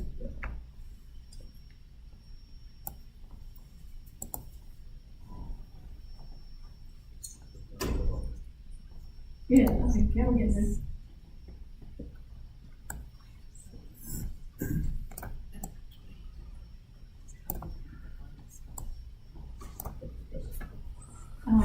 It's still the same amount cut off. Yep, okay. Yep, stop. Okay. I'm just getting close. I'm not wearing my glasses either. So I'm just gonna get close. So there's 4 approaches we're gonna use for Paradise. And they get bigger and bigger. So the first one is decoration and surface elaboration. I think we're all on board. We all understand the idea of motifs of geometry, arabesque, and calligraphy. Okay, great. Alignment to matter, absolutely. Local landscapes and views through into the architecture and the use of the Qibla prayer spaces in the classrooms. Okay. The third, local landscapes and Paradise Gardens, taking inspiration from vernacular craft and local building traditions, focusing on local materials, but also the mental shift and reset with the views of the green space. But here's the big thing. To me, this is the biggest part of Paradise Planted for teaching. And that is stewardship, the environment, and pedagogy. Stewardship for the earth and for the environment is at its core an Islamic principle. And we can integrate that into the design and integrate that into teaching in the school. And it becomes, the building will function in a very pedagogical manner. So integrating stewardship for the earth into the function of the school is an example of the teachings of Islam to students. The courtyard morphology and green spaces. Techniques for stewardship can include green initiatives like the wudu grey water can be reused, green spaces inside and throughout the building, learning gardens around the minaret, permeable hard surfaces for parking and outdoor spaces, bioswales, site naturalization, and lots of other passive strategies for energy throughout the design. And all of that becomes very pedagogical. Next.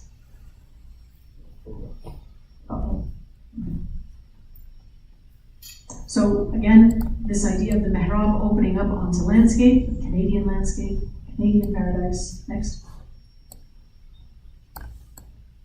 Being inspired by gardens. And this is the Cambridge Mosque in the UK, and they're one of the first green mosques in the world, right? And there's actually something called the Green Mosque Initiative published by ISNA, which is a whole book about how to make your mosque green. It would be really exciting to make an Islamic madrasa green. And not just green with what we do in the building, but what we teach as well. And stewardship. Next. So let's talk about how it can come into the project. So we can have local landscapes, even edible landscapes, in some of those green common areas we talked about.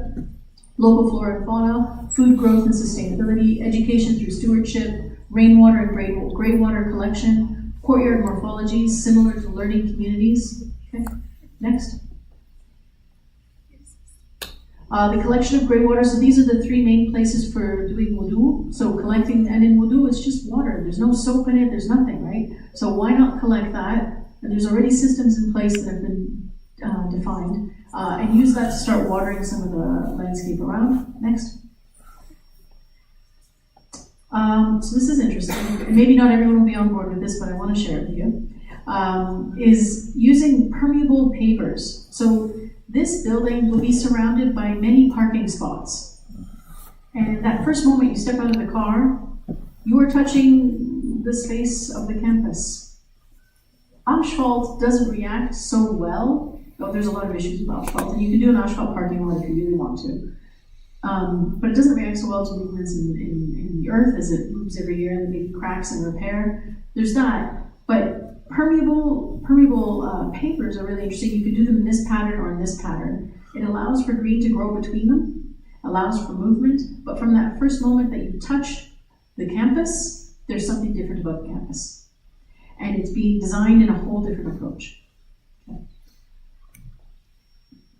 So some quick precedent study, material and form. So we're looking at using local lumber in the glue lam. So glue lam is glue laminating many small pieces of wood together to form very strong, large structural members. So we can see that being used in mosques in Canada, and how the structural elements can start to take on the geometries we've talked about before. Next. Filtered light in the entrance and in the prayer hall. Next. The learning commons and stairs. Next. No, these are precedent. I want to spend time on what we've developed. We've spent a long time developing the proposal. Okay. So materials, brick, keep going. Mosques around the world that are made out of brick. Next. Our local brick history, which you, I hope, are familiar with, or I think this was a part of a previous presentation, so no, yes, excellent. Next.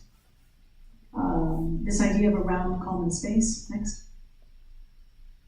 Geometric patterns, which we talked about. Next. Okay, so one of the ideas that was developed quickly early on in the process for proposing something to the community was this tensile structure. Now we've worked through it. I'm going to be very, and my job here is to share with you my expertise and to be very honest. And very honestly, you will not get very much bang out of this buck. Because what's going to happen with the tensile structure, constructing it in Edmonton, is it's going to be very costly with what I would call a one-liner effect. A one-liner effect is you know what it is and that's all it does. It doesn't enhance the pedagogy and it doesn't enhance the quality of education or the spaces throughout. Also, it will be extraordinarily expensive to do this one fancy gesture, and the rest of the building will have to be very simple, right? So it is against my conscience to recommend this approach. Next. What I am very interested in is this idea of a pedagogical hub. So looking at the orientation, treating the pedagogical hub, using the local brick, maybe as a workshop we design and define what our geometrical principles are and how we can start to use brick to express that. Next. So paradise and pedagogy. Now these are renders from the proposal that we've been working on. So I met with the team a couple weeks ago. We've focused our energies on this proposal, and it manifests a lot of what I've been talking about. Okay. So here you approach the building. This is the pedagogical hub. That's the first gesture of the building. It's this enclosing space. You approach it on the ground with the pavers, potentially even water elements and gardens all around it. Right away, your mental state shifts as you're approaching this place for learning. Next. So that's located in the primary entrance. Okay, next. From the parking lot, you can see the round common or the large pedagogical hub. Okay, next. And then imagining the project lighting up at night and it becoming a beacon. Next. So that view is from the parking lot looking this way. Okay, next. We've done a lot of renders so you can see the whole project from around. So looking from behind over here, you can see the approach to the school. You can see a bit of the minaret right there, and there's the pedagogical hub. Next. So imagining that same perspective, but instead of asphalt, using the planted pavers or permeable pavers, okay? And how that transforms. And if those can even begin in the parking lot, it will change how you approach the entire project. Next. Next. So looking at the school and approaching the school and seeing the large amount of glass or windows into every classroom, the natural light that will be coming into every class. Next. That view is looking this way right here. Next. So this is probably one of my favorite moments in the whole project. I'm looking at it here where we have Kufic writing in the brick. Right now we've put in Bismillah ar-Rahman ar-Rahim, but we can work with the community with what we would like the Kufic writing to have. Kufic writing works really well with brick because you can use brick as units of the geometry for it, but we can have the name of the building, we can have an area or a particular area that the school likes, but for now we've put Bismillah ar-Rahman ar-Rahim. It seems appropriate, it is the beginning, right? We have that on the wall here. We see the learning hub brick wall with the octagonal geometry or the 8-star geometry here. Plantings of all kinds of local trees. Every fruit tree we looked up was called hearty. So it was a hearty apple or a hearty prune. So we can have all kinds of hearty fruit trees. The mosque in my community in Sudbury has a big apple tree in front of it. And the Muslim and the bigger community really love this apple tree. I think it's a really nice and important gesture. Then you can see the pavers here on the ground and the nice seating areas. So you're occupying the space and it isn't a concrete block building. It's a place people want to occupy inside and in that in-between space between the outside world and as you transition in and out. Next. So that perspective is right here. Okay. As you approach the mosque. Okay, next. So inside the main space, the 2-story high space, we have beautiful geometry being expressed with the glue lamp beams in the structural elements, lots of natural light coming in, mezzanine from above where you can look below, and the paving, the permeable pavers below, again in that geometry family. Next. So these are renderings at different daylighting conditions. You can start to read the time of the year and the time of the day as the light filters through the building. Next. So that is taken right here. Okay, next. Okay, so looking from behind, let's talk a little bit about the minaret. So the minaret is this really wonderful structure, and if you know a little bit about the history of Islam, you know that the inspiration for the spiral minaret is from Samarra in Iraq, but also there's a spiral one in Butrun in Cairo. You'll also know that minarets weren't always just minarets. Does anyone know what else minarets were used for? Aside from calling to prayer? I told you. Oh, I told you. Does anyone else know besides Abe? Besides Abe, does anyone know what else? Anyone else? Huh? Some kind of watchtower. Yeah, so an observatory. So some minarets were used as an observatory to look up into the stars or the skies to study the stars. That's if you were in Samarra or in Iraq. But if you were in Morocco, do you know what the minarets were used for? They were called kutubeyas. They were libraries. Right? And so I think the minaret, I think it's an important landmark, and I think it's an important element for identity for a community to see a vertical element for the building on board. I would love for the minaret to take on another function. And there's lots of ways we can do that. So we can imagine this. Right now, I'm going to imagine it as an observatory. It wouldn't cost very much. We can start with simple telescopes at the top. I know my children love going to the observatory on the main campus of a university at night to watch the stars. It's not hard to set up. And I think it could be a really special moment. So imagine going up the minaret in small groups, observing the night sky. I heard you have amazing northern lights here. That could be another wonderful thing. But where the minaret is placed is behind the mosque or the prayer area. And right now we've designed it as an outdoor garden or a learning garden. Right? Now that outdoor garden can be exposed and open, or if you wish, we can design it in a way that it's a greenhouse. so that it's enclosed all year long. Next. So yeah, so imagine climbing up the minaret in a small group, observing the night sky, and connecting to science of Islam that goes back 1,000 years or more, and making it a part of what you teach and what you learn in the building. Next. So that perspective is taken this way, you're looking this way, so that's the little outdoor garden behind the mosque, and the minaret's right in the middle of it. Okay, next. So that's a view inside the garden. There's the minaret. There's the glass wall for the mihrab, where people are praying. So when you're praying, you look onto this beautiful garden of local flowers and shrubs and trees. Okay? And there it is. If you wish, it can be enclosed as well. So you can have it open, or you can make it like a greenhouse and have it enclosed. Next. So that view is taken inside this garden here. Next. And then looking outside into the garden with wonderful spaces. So the garden, when there's not prayer, you can use the garden for small classrooms or outdoor learning or even just gathering. Okay. Next. So there, that's rendered with it open, and that's rendered with it closed. So as a greenhouse, or if you slide back, you go back, that's with it open. And I know it's winter here for many months of the year, so this is something the community can decide an open garden that becomes winterized, or maybe we have a greenhouse and there's a green element all year long. All year long. So that perspective is taken this way, looking into the garden. Next.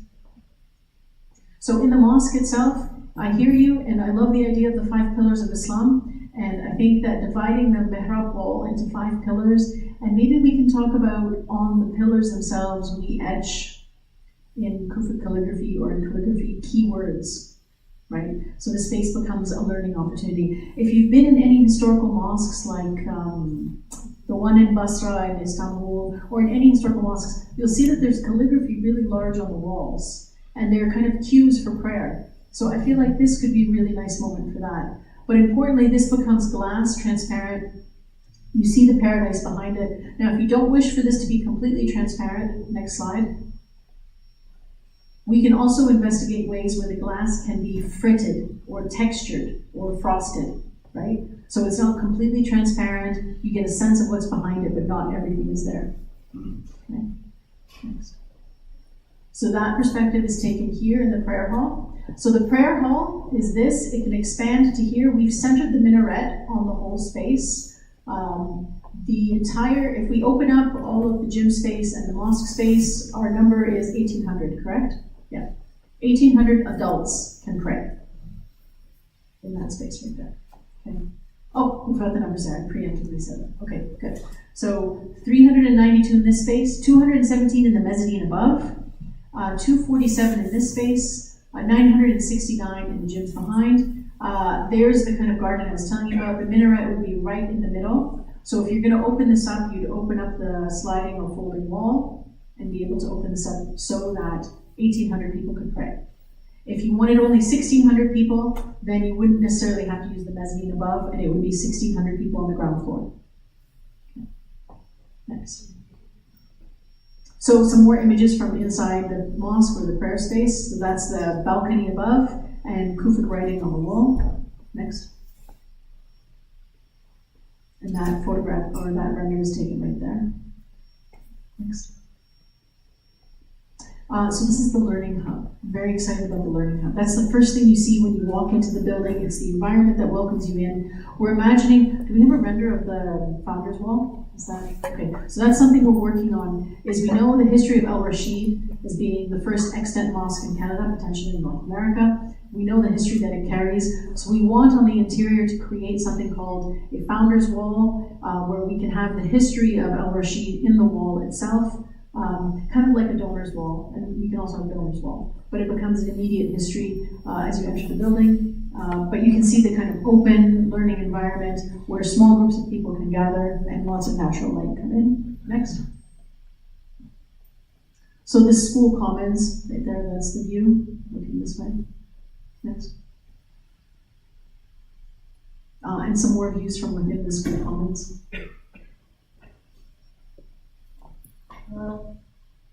the second floor, yeah.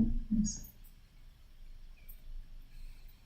And then this is what I was telling you, some of the green walls that we can have, so vegetation growing within the building. This isn't, if you know anything about hydroponics, it's not a very expensive thing to do, and it can have huge impact for mental state, but also I think for pedagogy. Next. So that render is taken this one. Next.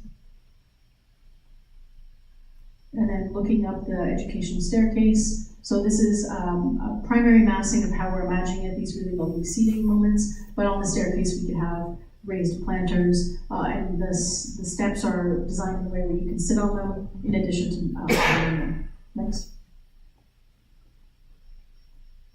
So that render is taken looking this way. Next. So that's it, Paradise and Pedagogy. I didn't take the 2 hours. I did not take the 2 hours. And I know I went through some things quickly because I'm conscious of your time, but I'm happy to answer questions. And the team is all here. We're all working together, and it's been really wonderful to connect with the team. I'm excited to hear what you have to say. Yes? Just a question about the permeable pavement. Yes. Isn't that pretty high maintenance and costly to maintain, to cut off all the greenery or whatever so people overgrow? Yeah, exactly. So permeable pavement, we haven't done a financial study of it yet. Yeah. It's not cheap. It's not cheap to do, but it's worth the investigation for us to do. But we're also talking about maintenance for asphalt as well. So it would be worth a quick study if the community wants it. I put it here as an idea. Yeah. These are all the good ideas we It's can a think of. beautiful idea. Yeah. But what is it financially? Very good Ice question. and salt, winter times. Pardon me? Ice and salt, winter times, not gonna work. No, it can work. It can work. Because the thing is, with permeable paving, is we're talking about separate units that can move as the ground shifts, versus asphalt, which can develop cracks. I'm not saying it's as cheap as asphalt, but it's a whole different effect. My whole backyard is permeable paving, and my summer gets really cold, so my backyard shifts all the time. I think the intent is to identify that there's an opportunity. Yes. Yeah. To pick the right place for that To opportunity. pick the right thing, but I want to show you, and it doesn't mean we have to do everything like this. If this is something that you like, maybe we concentrate it on the entry sequence only. Yeah. But it's a great question. Thank you. We're gonna use the mic, you guys. Yes. So I have a question. Is there a teaching team or a pediatric OT or something involved? Because kids who have sensory needs or sensory challenges in such a rich environment, we risk being over-understimulated. For example, an atrium here, it has a lovely, majestic feeling at Drama, but for our elementary kids, like the fact that there's no buffering for that sound, I know my kids growing up, they were like overwhelmed, right? Like, this is a very adult, echoing kind of experience. And also, all the double is going into these elements. If there isn't a teaching team on the back end to give students also ownership of the Islamic heritage and planning and Islamic elements. She's not using her mic, I think. Yeah,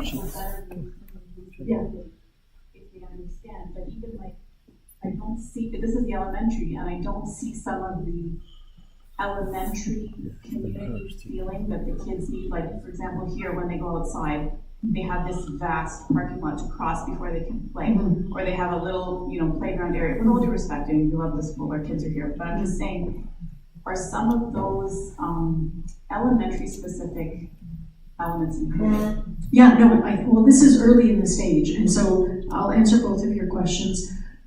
If we go back, there's a few slides where you can see you can approach the teaching spaces directly from the drop-off zones. That's intentional. You don't have to go through the very large learning hub or through the mosque to go through. Do you remember those slides? We can go back and find them. Where you're going directly into the classrooms. So that reduces a lot of what you're talking about. My intention with my role in this process and with this community is I would like to come back and do workshops with the community and start to develop. I don't want to come up with the geometric design of the whole thing without speaking to the community and what the community would like. And there's ways where we can imagine elements to be even interactive or a part of, or allow for it to be modified, right?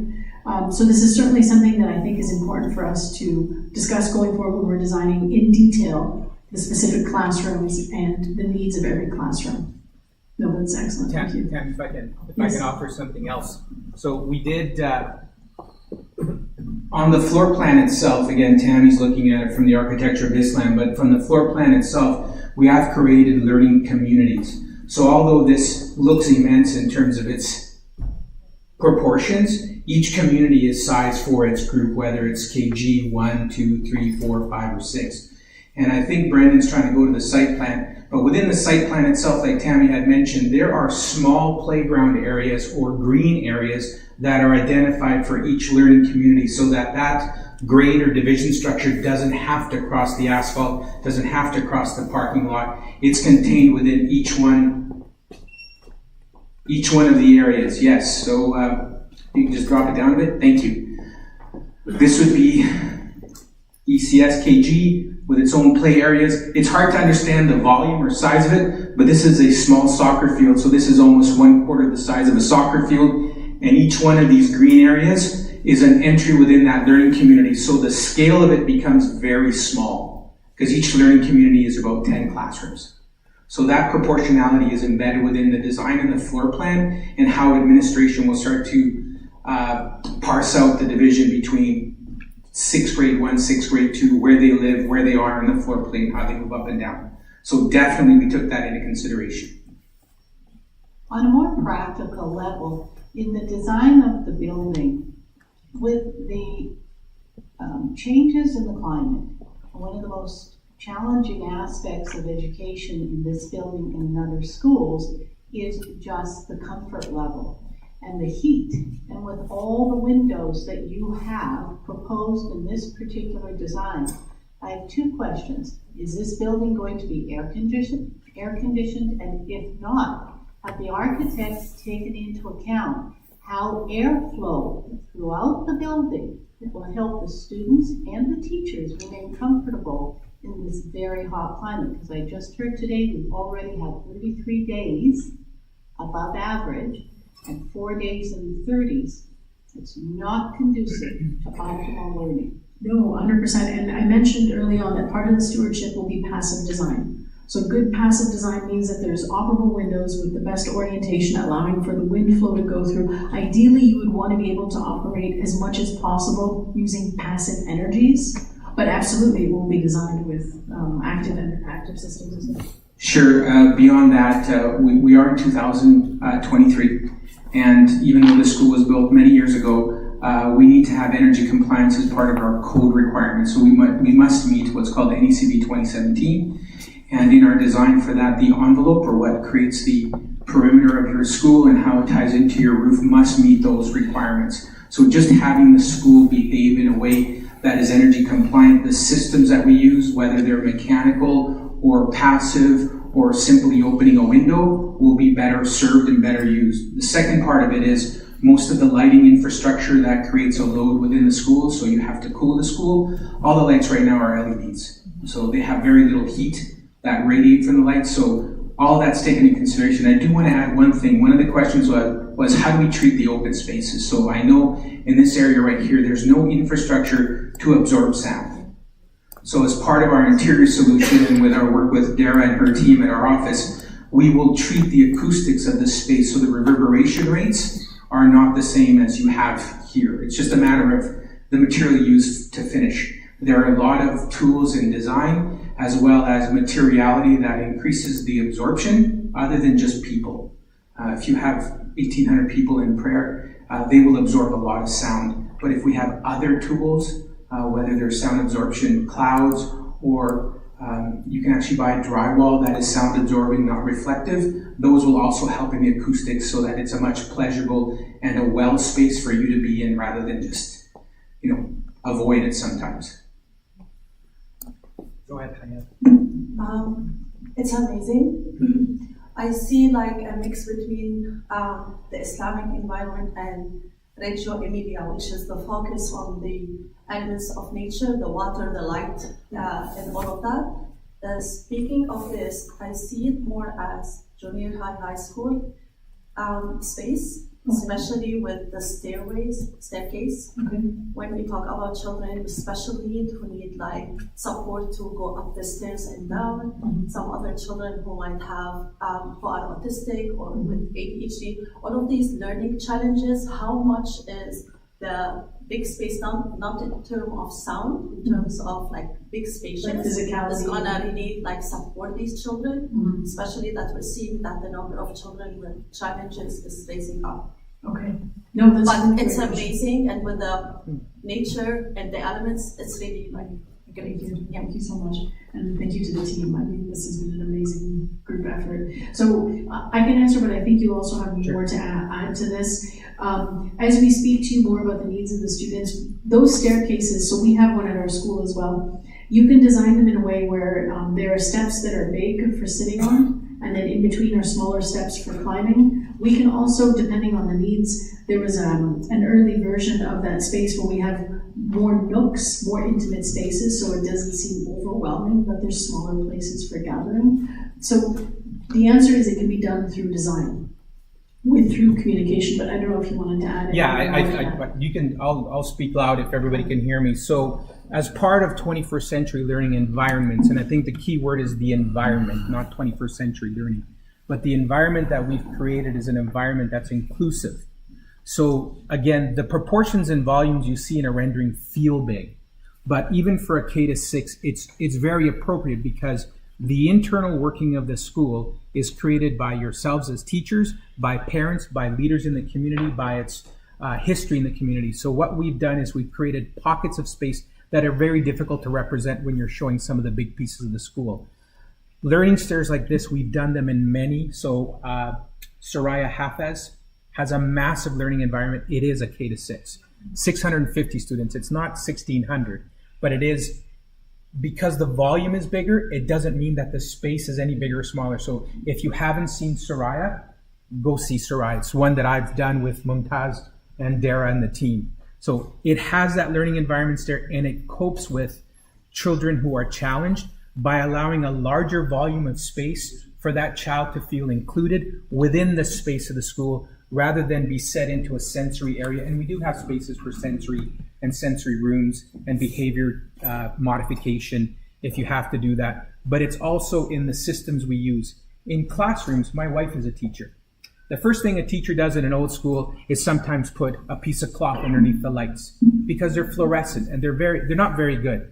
And it's sometimes you get headaches and you at least balance the light. So what we do in new schools, we allow you to dim the lights, change the color of white from soft white to bright white, time to read and be quiet, turn the light volume down. Time to study and do an exam, turn the light volume up.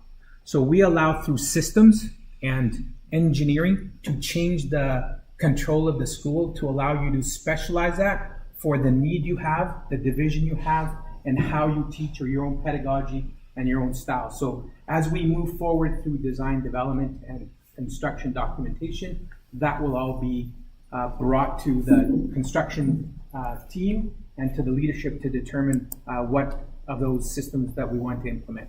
But right now, there are best practices as we go forward.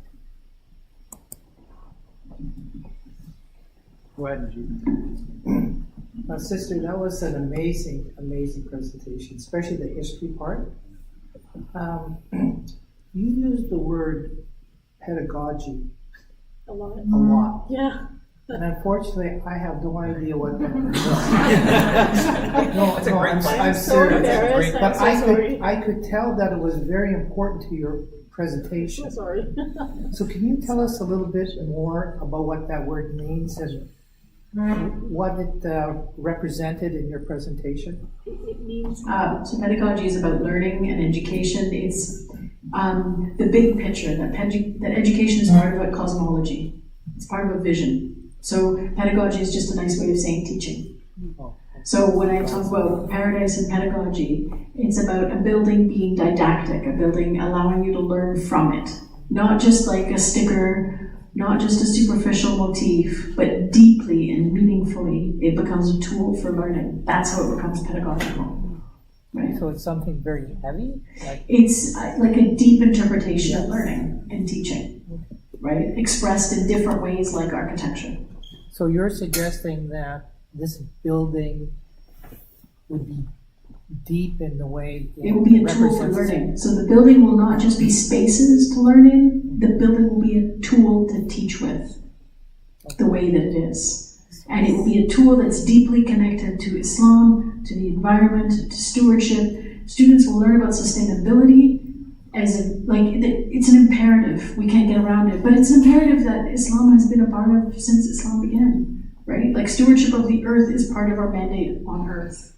So when I say it's pedagogical, I got the idea, the school of architecture, so we founded a school of architecture 10 years ago where I teach, and the building is a tool that I teach with. Like we intentionally designed it so that we can teach with the building. So we talk about metal, we talk about brick, we talk about wood. Intentionally all those materials are exposed so I can walk around the building and teach with the building. And this is part of 20th century learning, is making the building a part of the tools, not just a box that you decorate, right? Yeah. And I think we've learned, or at least I've learned as part of the AGM when you discuss the strategy of what EIA is.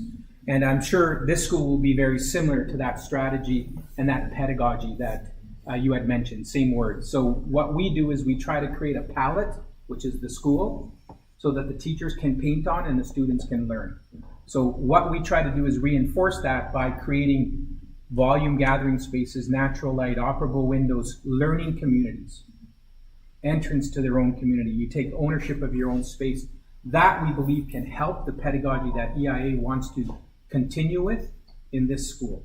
And one thing I do want to mention, although the focus was clearly architecture of Islam, the idea behind the program of the school and its design and the relationship between the spaces is K-6.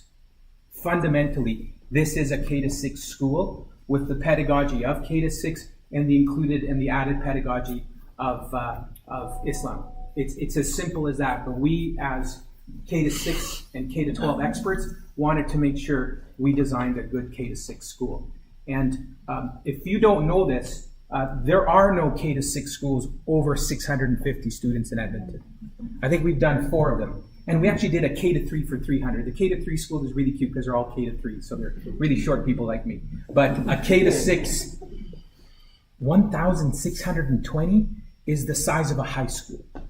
So it has to move those kids and move the community and the administrators and the teachers within that school structure. So again, it feels impressive, but it's really at the scale of a K-6 once you use it. Sorry, just a question. In regards to the size of the school in comparison to this school, like, do you guys, I know it's in the early stages, but is there any kind of square footage that you guys have? Yes, I think there is. Yeah. Sorry, I missed it in the 300 page. Yeah, there's a slide. 16,000 and change, so about 170,000 square feet. And what's the size of this school? 200,000 square feet. Almost the same. Almost the same. Yeah. Is that right, Brendan? Yeah, we just have more.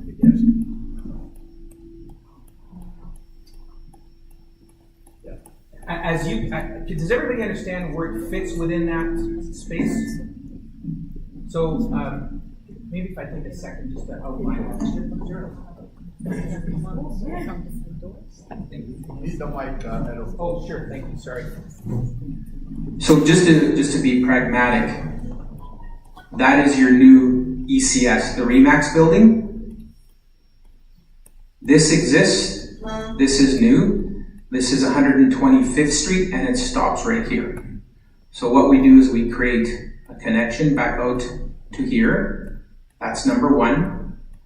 Number 2, and right now you have one more than this current school has in terms of access. You have 2, 1, 2, and then you also have 125th Street. This is a drop-off. That is a drop-off. And we're actually looking to see if we can connect the two a little bit better.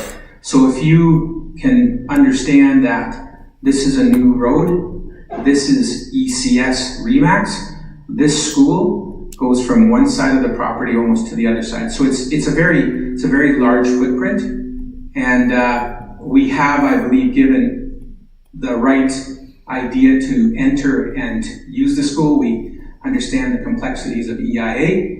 This is a K-6. We trust it's a little less complex in terms of vehicular access, but we believe that this is the most effective solution that we could put on this site. Okay, so like the Remax, it's not gonna be like the K in grade 1 anymore? No. That's gonna obviously be the elementary, okay. So then that prayer area, with the glass walls, is that gonna be able to like fold in to go outside as well? Or is that just like glass and there's no doors to outside? No, that's a beautiful idea, and anything is possible at this stage. Mike's too loud. So those glass walls, if you feel that we can make at least one of them movable, right? So that you can kind of expand out into that beautiful garden behind it. It's a beautiful idea. We wanted to make sure that the space is inside, the one that's dedicated for prayer or the mosque. You can connect it to the outside, but we needed to make sure that we understood this is a community building.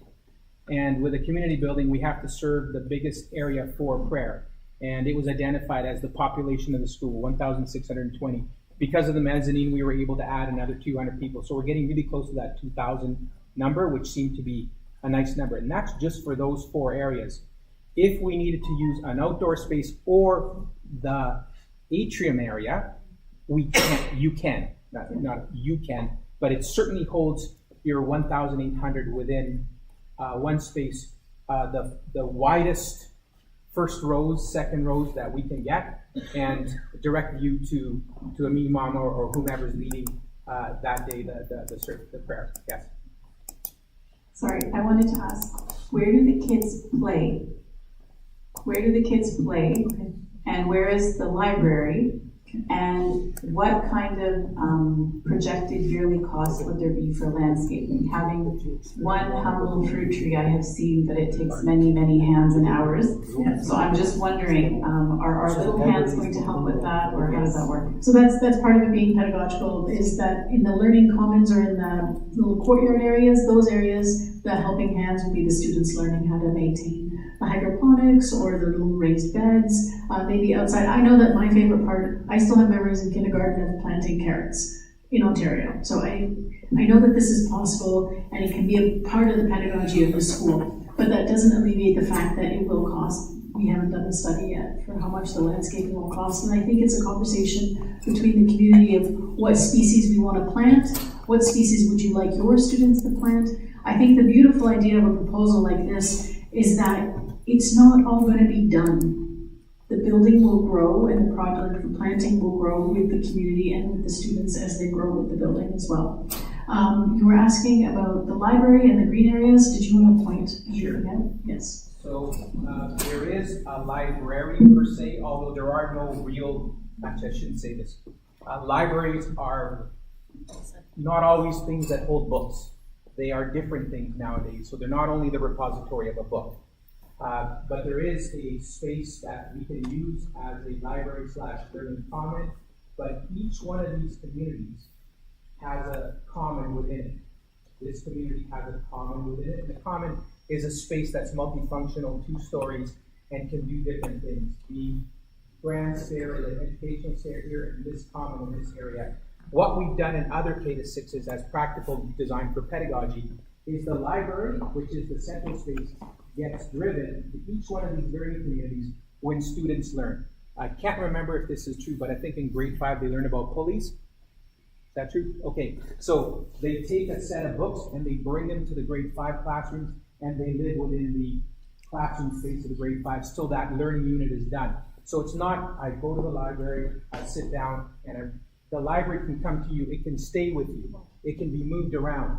The space should be thought as a multi-purpose room, a media room, a meeting space. You can have your AGMs there because it's going to be one of the most beautiful spaces along with the mosque and prayer area this school has. So don't think of it as just static, although we've created a space that is an area known as library. You said the common areas are 2-story. Are there stairs within the common areas Yes. to access the second? Yes, they're open stairs. Do I got the right one, Brendan? There. Yeah. And this is the big one.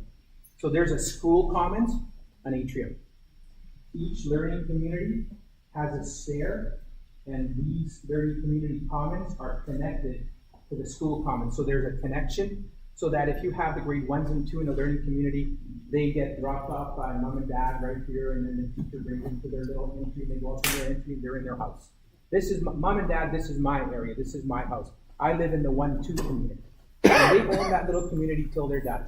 And if you go to the 4 community, the ECS are up to the second floors when they get a little older. That is a pride of ownership that we see amongst the K-6s in all the schools that we have done. They adapt very well to the size, and they adapt very well to understand that this is their entry, this is their play areas, and we do have on the side larger fields, like a soccer field size area as well. And you never have to cross, ever have to cross an asphalt surface or a parking lot to get to those green areas. Never.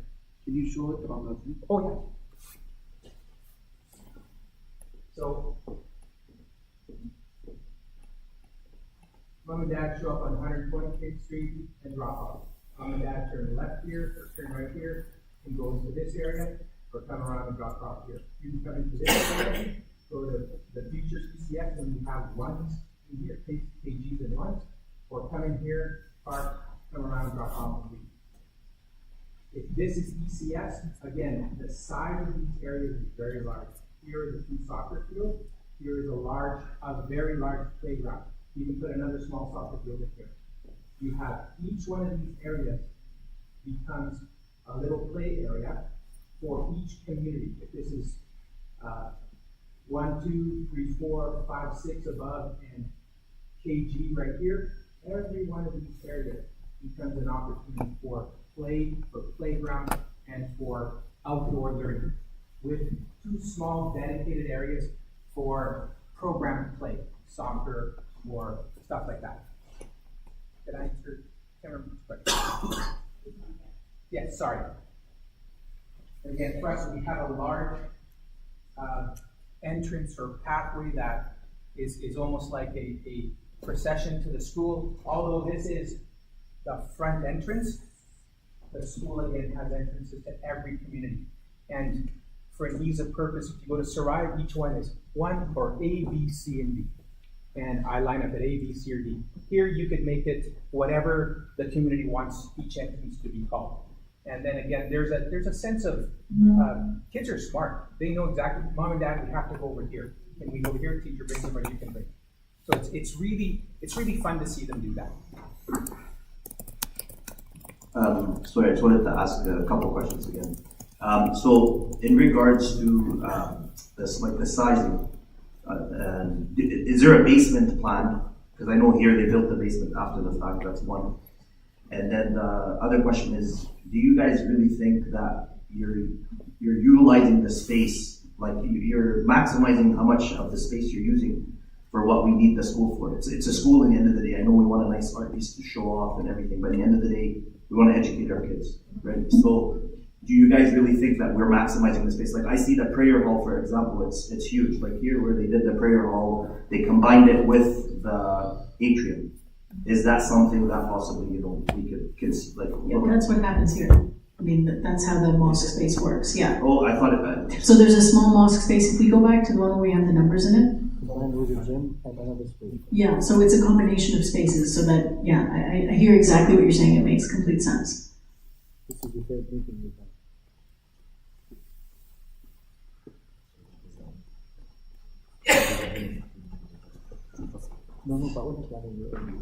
Oh, see, look. So the mosque here is 392. If you fold the folded wall next to it, you'll get 247. But when you don't need the 247, that's another room. That functions as another room. Behind it, that 969, that's the gym. Right? So these are spaces being used for other things at other times, but when you need them all, you can open up all the walls and it becomes that very large space. We have maximized what this footprint of this building can do in the best. That's our job as experts in what we design. We've maximized it. And yes, there is a basement design. We haven't rendered it for today, but the basement has become a part of the design for the project. It's part of the planning of the process, for sure. And just to let you know, as a baseline, I'm sure administration, even Waleed, can let you know any space is usable space. So even though it could be not used that day for I don't want to come from a negative perspective, but we do have a servery or an opportunity to make food, but it's a K-6, it's not a cafeteria. But we do have a space for a sit-down, which could be the prayer hall, if you need to sit down, to use it as a multi-purpose space, if not in use as a prayer facility. Just to give you a tie-in, Mumtaz and I looked at what does a K-6, it started off at 1,620 student school need to have. So Mumtaz would have looked at the Alberta Capital Manual. So the Alberta Capital Manual will tell you how many classrooms, how many non-instructional spaces, how much gym area that you need to meet the curriculum requirements of Alberta education. As administration said, you need to follow the 20 outcomes. Those are driven from the curriculum that the province provides, and this space would be in line with what you need. We're at 16,000 square meters. So we're bigger because of the prayer hall. But we're not bigger because of the space required to perform the Alberta curriculum. So you're very, very close. Same way we did the expansion of the 21 classrooms when we did it. They followed a pattern for student occupancy, and it's about 25 students per classroom. Okay, right up here. The design looks beautiful. Of course, we're grateful of your passion and your experience in design and the rest of the team. So thank you for that. A good point one of our sisters brought up is the overall design elements of the common areas. How important is the design of a building versus the function? Do you think that you have a good balance of this, and with costs and the use of the building with our climate? Example, the glass roofs, the greenhouse, and the fountains. That's a really great question. And so balancing effect and affect. So balancing the investment you're going to make into the design and how useful it's going to be. This is why I steered away from the Tensile project and decided that we would focus on this. Now, we've been talking about skylights. There's lots of ways we can make it work. So the way we rendered them today, this is just to show you how light can come in, but we were talking about if you want to reduce costs and get a very strong effect, you can lift up and do it like a clerestory window with another roof on top. There's lots of ways of getting the effects we're talking about. So this will come in the design process so that it isn't costly. The intention is to make it work without it becoming overly burdensome. I have another question. Yes, please. Yeah. I know you're passionate about the minaret as well. Yeah. So the minaret, would that pose like a height restriction on the building? Yeah, I think as a feature, it would be something we would need to ask a variance for, but because it is not primary eve, I'm sure it's something that, because of your faith, would be something easily approved. Yeah, there's good examples across Canada that I've documented that I'm pretty sure we can use as precedent. Current building included. So at this point, is it that you want to spend time with doing workshops and the educators to get the direction for the design and the final use of the building? Well, the design, I think we're pretty comfortable with where it's at right now. What I would like to do workshops with the community is to talk about the geometric patterning, to talk about the Kufic script, to talk about what it is, the feedback we'd like for the details throughout the spaces. Yeah, and that'd be really great. I feel like I'm interrupting your mic No, drop. no, you're great. I should go first and you should mic drop it. Okay. We've done many engagements, many workshops already from an academic perspective. We've worked with administration. We sat with them for an hour or two to go actually through the design, and we gave them homework, like good educators. I'm sure somebody ate their homework because they haven't brought it back just yet, but we're still waiting for it. But they understand how the school works. And it's a wonderful feedback system that we have to say, I like what you've done. We've learned from the community where we've added Arabic and Islam classrooms, maybe not 18, but as many as we could without, again, we needed to take away 14 for additional vehicle parking. We can't add 18 when you take away 14 because that would be going the wrong way. But we did add those focus points within the classroom after speaking with administration. So we, like Tammy said, feel confident in the floor plan and its relationship. We just want to make sure that we understand the requirements for the interaction between the architecture of Islam and as Tammy said, that's very personal from what I've learned to the community. So we've given you examples of that, and now we can put them back into the design. But again, rest assured, like I asked all the time, thank you so much. We also took the teachers for visiting the schools. Yeah, we took them on tours. A 2,000 person high school, which kind of gives you the idea. That's Dr. Ann, and then we took them to Soraya to see what 21st learning environments is and what this school, in essence, will be on the inside, again, without the application of an understanding of architecture of Islam and Hilby Hamden, which I designed as well. So when are we going to get a model? You're going to get a rendering, and I can give you the goggles and glasses, and you can walk through it. How's The that? virtual? I need to sit down because I always fall over. I'm not that young. She really had a question over there. I'm sorry. I'm just wondering for the prayer area, there is a wall divider wall. Can it could be like soundproof? Because if it's soundproof, we can use it for so many things. Or sometimes the people who pray, they are different ages. So we can use this, they pray together by themselves and another group without affecting each other in the time or whatever. And we can use it for different things, not just prayer. I'm sure you'll be able to use that room for many things because we rendered that space, and when you look at it, I want to go into that room and use it for many more things than the prayer only. So yeah, so through interior design, Dara and her team in interiors have done a lot of work in what's called absorption of sound. There's two types of sound, ones that are absorbed and ones that are transmitted between walls. So we work hard to make sure that transmission isn't there between classrooms. So your classroom is good. And in an open space, we work with materials to make sure we absorb the sound. And if you need additional sound absorption that's movable, we can do that too. Just another question, the Manara, I don't know, it is just decoration and cost money more for this project or it has some function? Sure, no, the menorah or the minaret? Yeah, so I talked very briefly about it, and it's up to the community if you want a minaret or not. It was my understanding the community wanted one for identity and landmark. My suggestion is we add a function to it. We can use it maybe for observatory, observing the stars, or there's other examples where the minaret is a place where you store books, but it's, I think, something we can add more meaning or use to. It's my understanding the community wanted a minaret.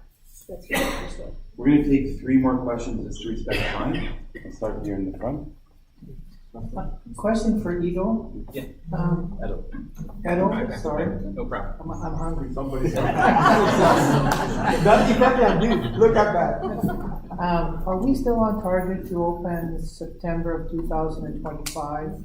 And how many kids? 24. 25. And how many children will be able to accommodate in September of 2025? We make, as Italians, we make very good food, just to let you know. So I really don't want to answer that question because it's really in the ability for the property to be rezoned and that work being done. That is being undertaken under separate contract with somebody else. So if that can take place, then that's the soonest we can start our production work to get it in with the city as the authority having jurisdiction. So I'm beholden, this team is beholden to a totally separate process. Now, the idea was, can we do partial occupancy like we did for the 21 classrooms? You can, and we can design systems to allow for that partial occupancy to occur. So given the fact that this is a 2-story school, we can say 810 students. If we can do the main floor and leave the second floor open. But as you can see, there's a lot of integration between the floors. So I think it's something as a group and the construction committee should examine to actually identify what's a prudent time and a realistic time and see what it takes to and the effort and the permitting and the authority to try to meet that September, and it's July, so we need to have the school finished by July so that you can bring in the IT, the teaching walls, the FM systems, everything that you require, burn that in and have the teachers. You still have to hire 100 teachers. So, but it's very important right now to finalize the site layout and give them the green light so you can go ahead and finish the design.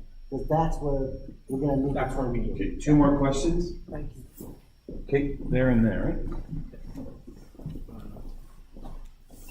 So a simple question regarding the gym, the prayer area. Will it be echo-proof? Because one of the things, like when we're going to pray, prayer, or if there's an announcement or a speech, there's a lot of echoes and we can't understand what the person is saying. So I'm wondering, will the material be accommodated in such a way that the rooms will be echo-proof? Yes. That's a simple, no problem.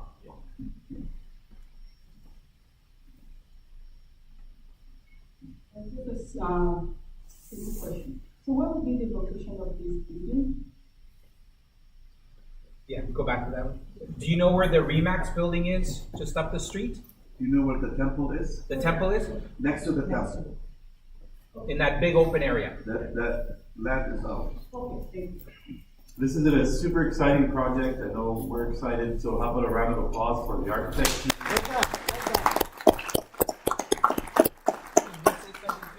So as a team, we appreciate the fact that we have an architect in Dr. I call you Gabber, but I'm not sure if that's the right pronunciation.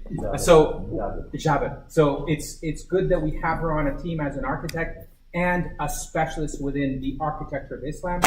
One of the first learnings I had is there's no such thing as Islamic architecture. It's like calling it Christian architecture or French architecture, but it's the architecture of Islam that's the principles that were guiding us. So a lot of the things that you see are based on our learnings with her. We had the lecture she presented before. That was our first meeting. So we learned a lot. And her book is unbelievably informative. The second piece is we want to thank the leadership team of AMA, Khalid and your team, and the construction management committee for your guidance, because without your constant support and getting people to the table and letting them talk to us, it's critical. And we want to thank administration of EIA. I don't know who the administration is for this new school, but under your guidance and your teachers' guidance, they've provided us with an enormous amount of feedback, because although as a design team we can meet after hours so that we can work with you, the school tours were during school hours, so they took time away from their job. Thank you for reminding us that the administration is going to be changed. Sorry. You know, Holly, I did a school one time for 2 years, and the principal wanted certain things certain way, and then 3 months before they opened the school, he left. So I was, well, and the other principal goes, I think this was crazy. Why did you do this? So I did.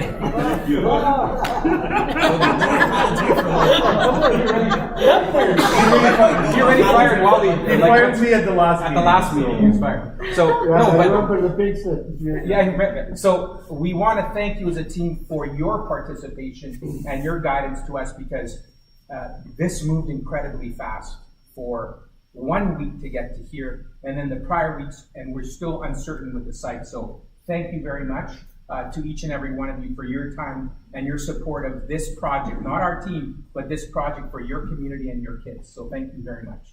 A round of applause for that.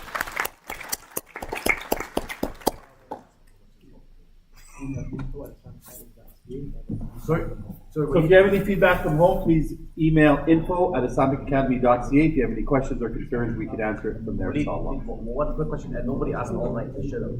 What's the cost of all of this? We don't know. We don't know yet, right? Because as you, like, you can put a cost to it, but you don't know. No, and just this is, like yeah. Tammy said, we can't stop any of the good ideas. These are the good ideas, and once we start putting pen to paper, a quantity survey, our cost consultant will provide us direction, then we can start to right size everything. We were told by him 40 million. Oh, I forgot to buy a vowel from Vanna. American. Vanna. Euro. Vanna. He's not listening. Vanna, can I buy a vowel? Yeah, read between the lines. You asked a great question. That was my question too. The paragraph change.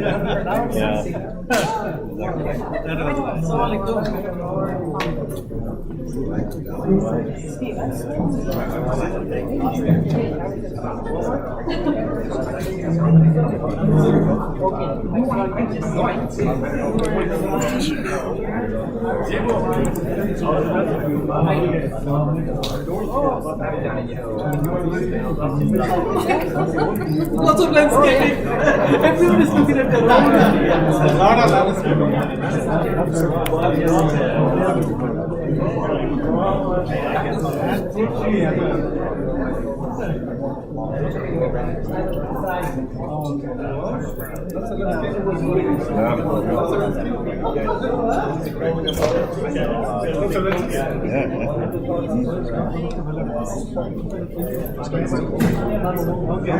How many people were watching all the way through? Up and down, right? 179, but not consistent.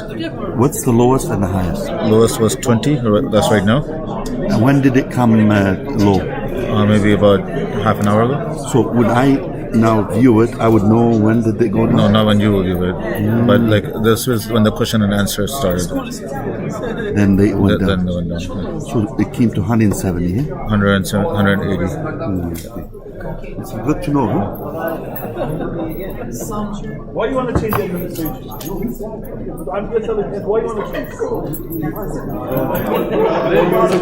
Let's keep it.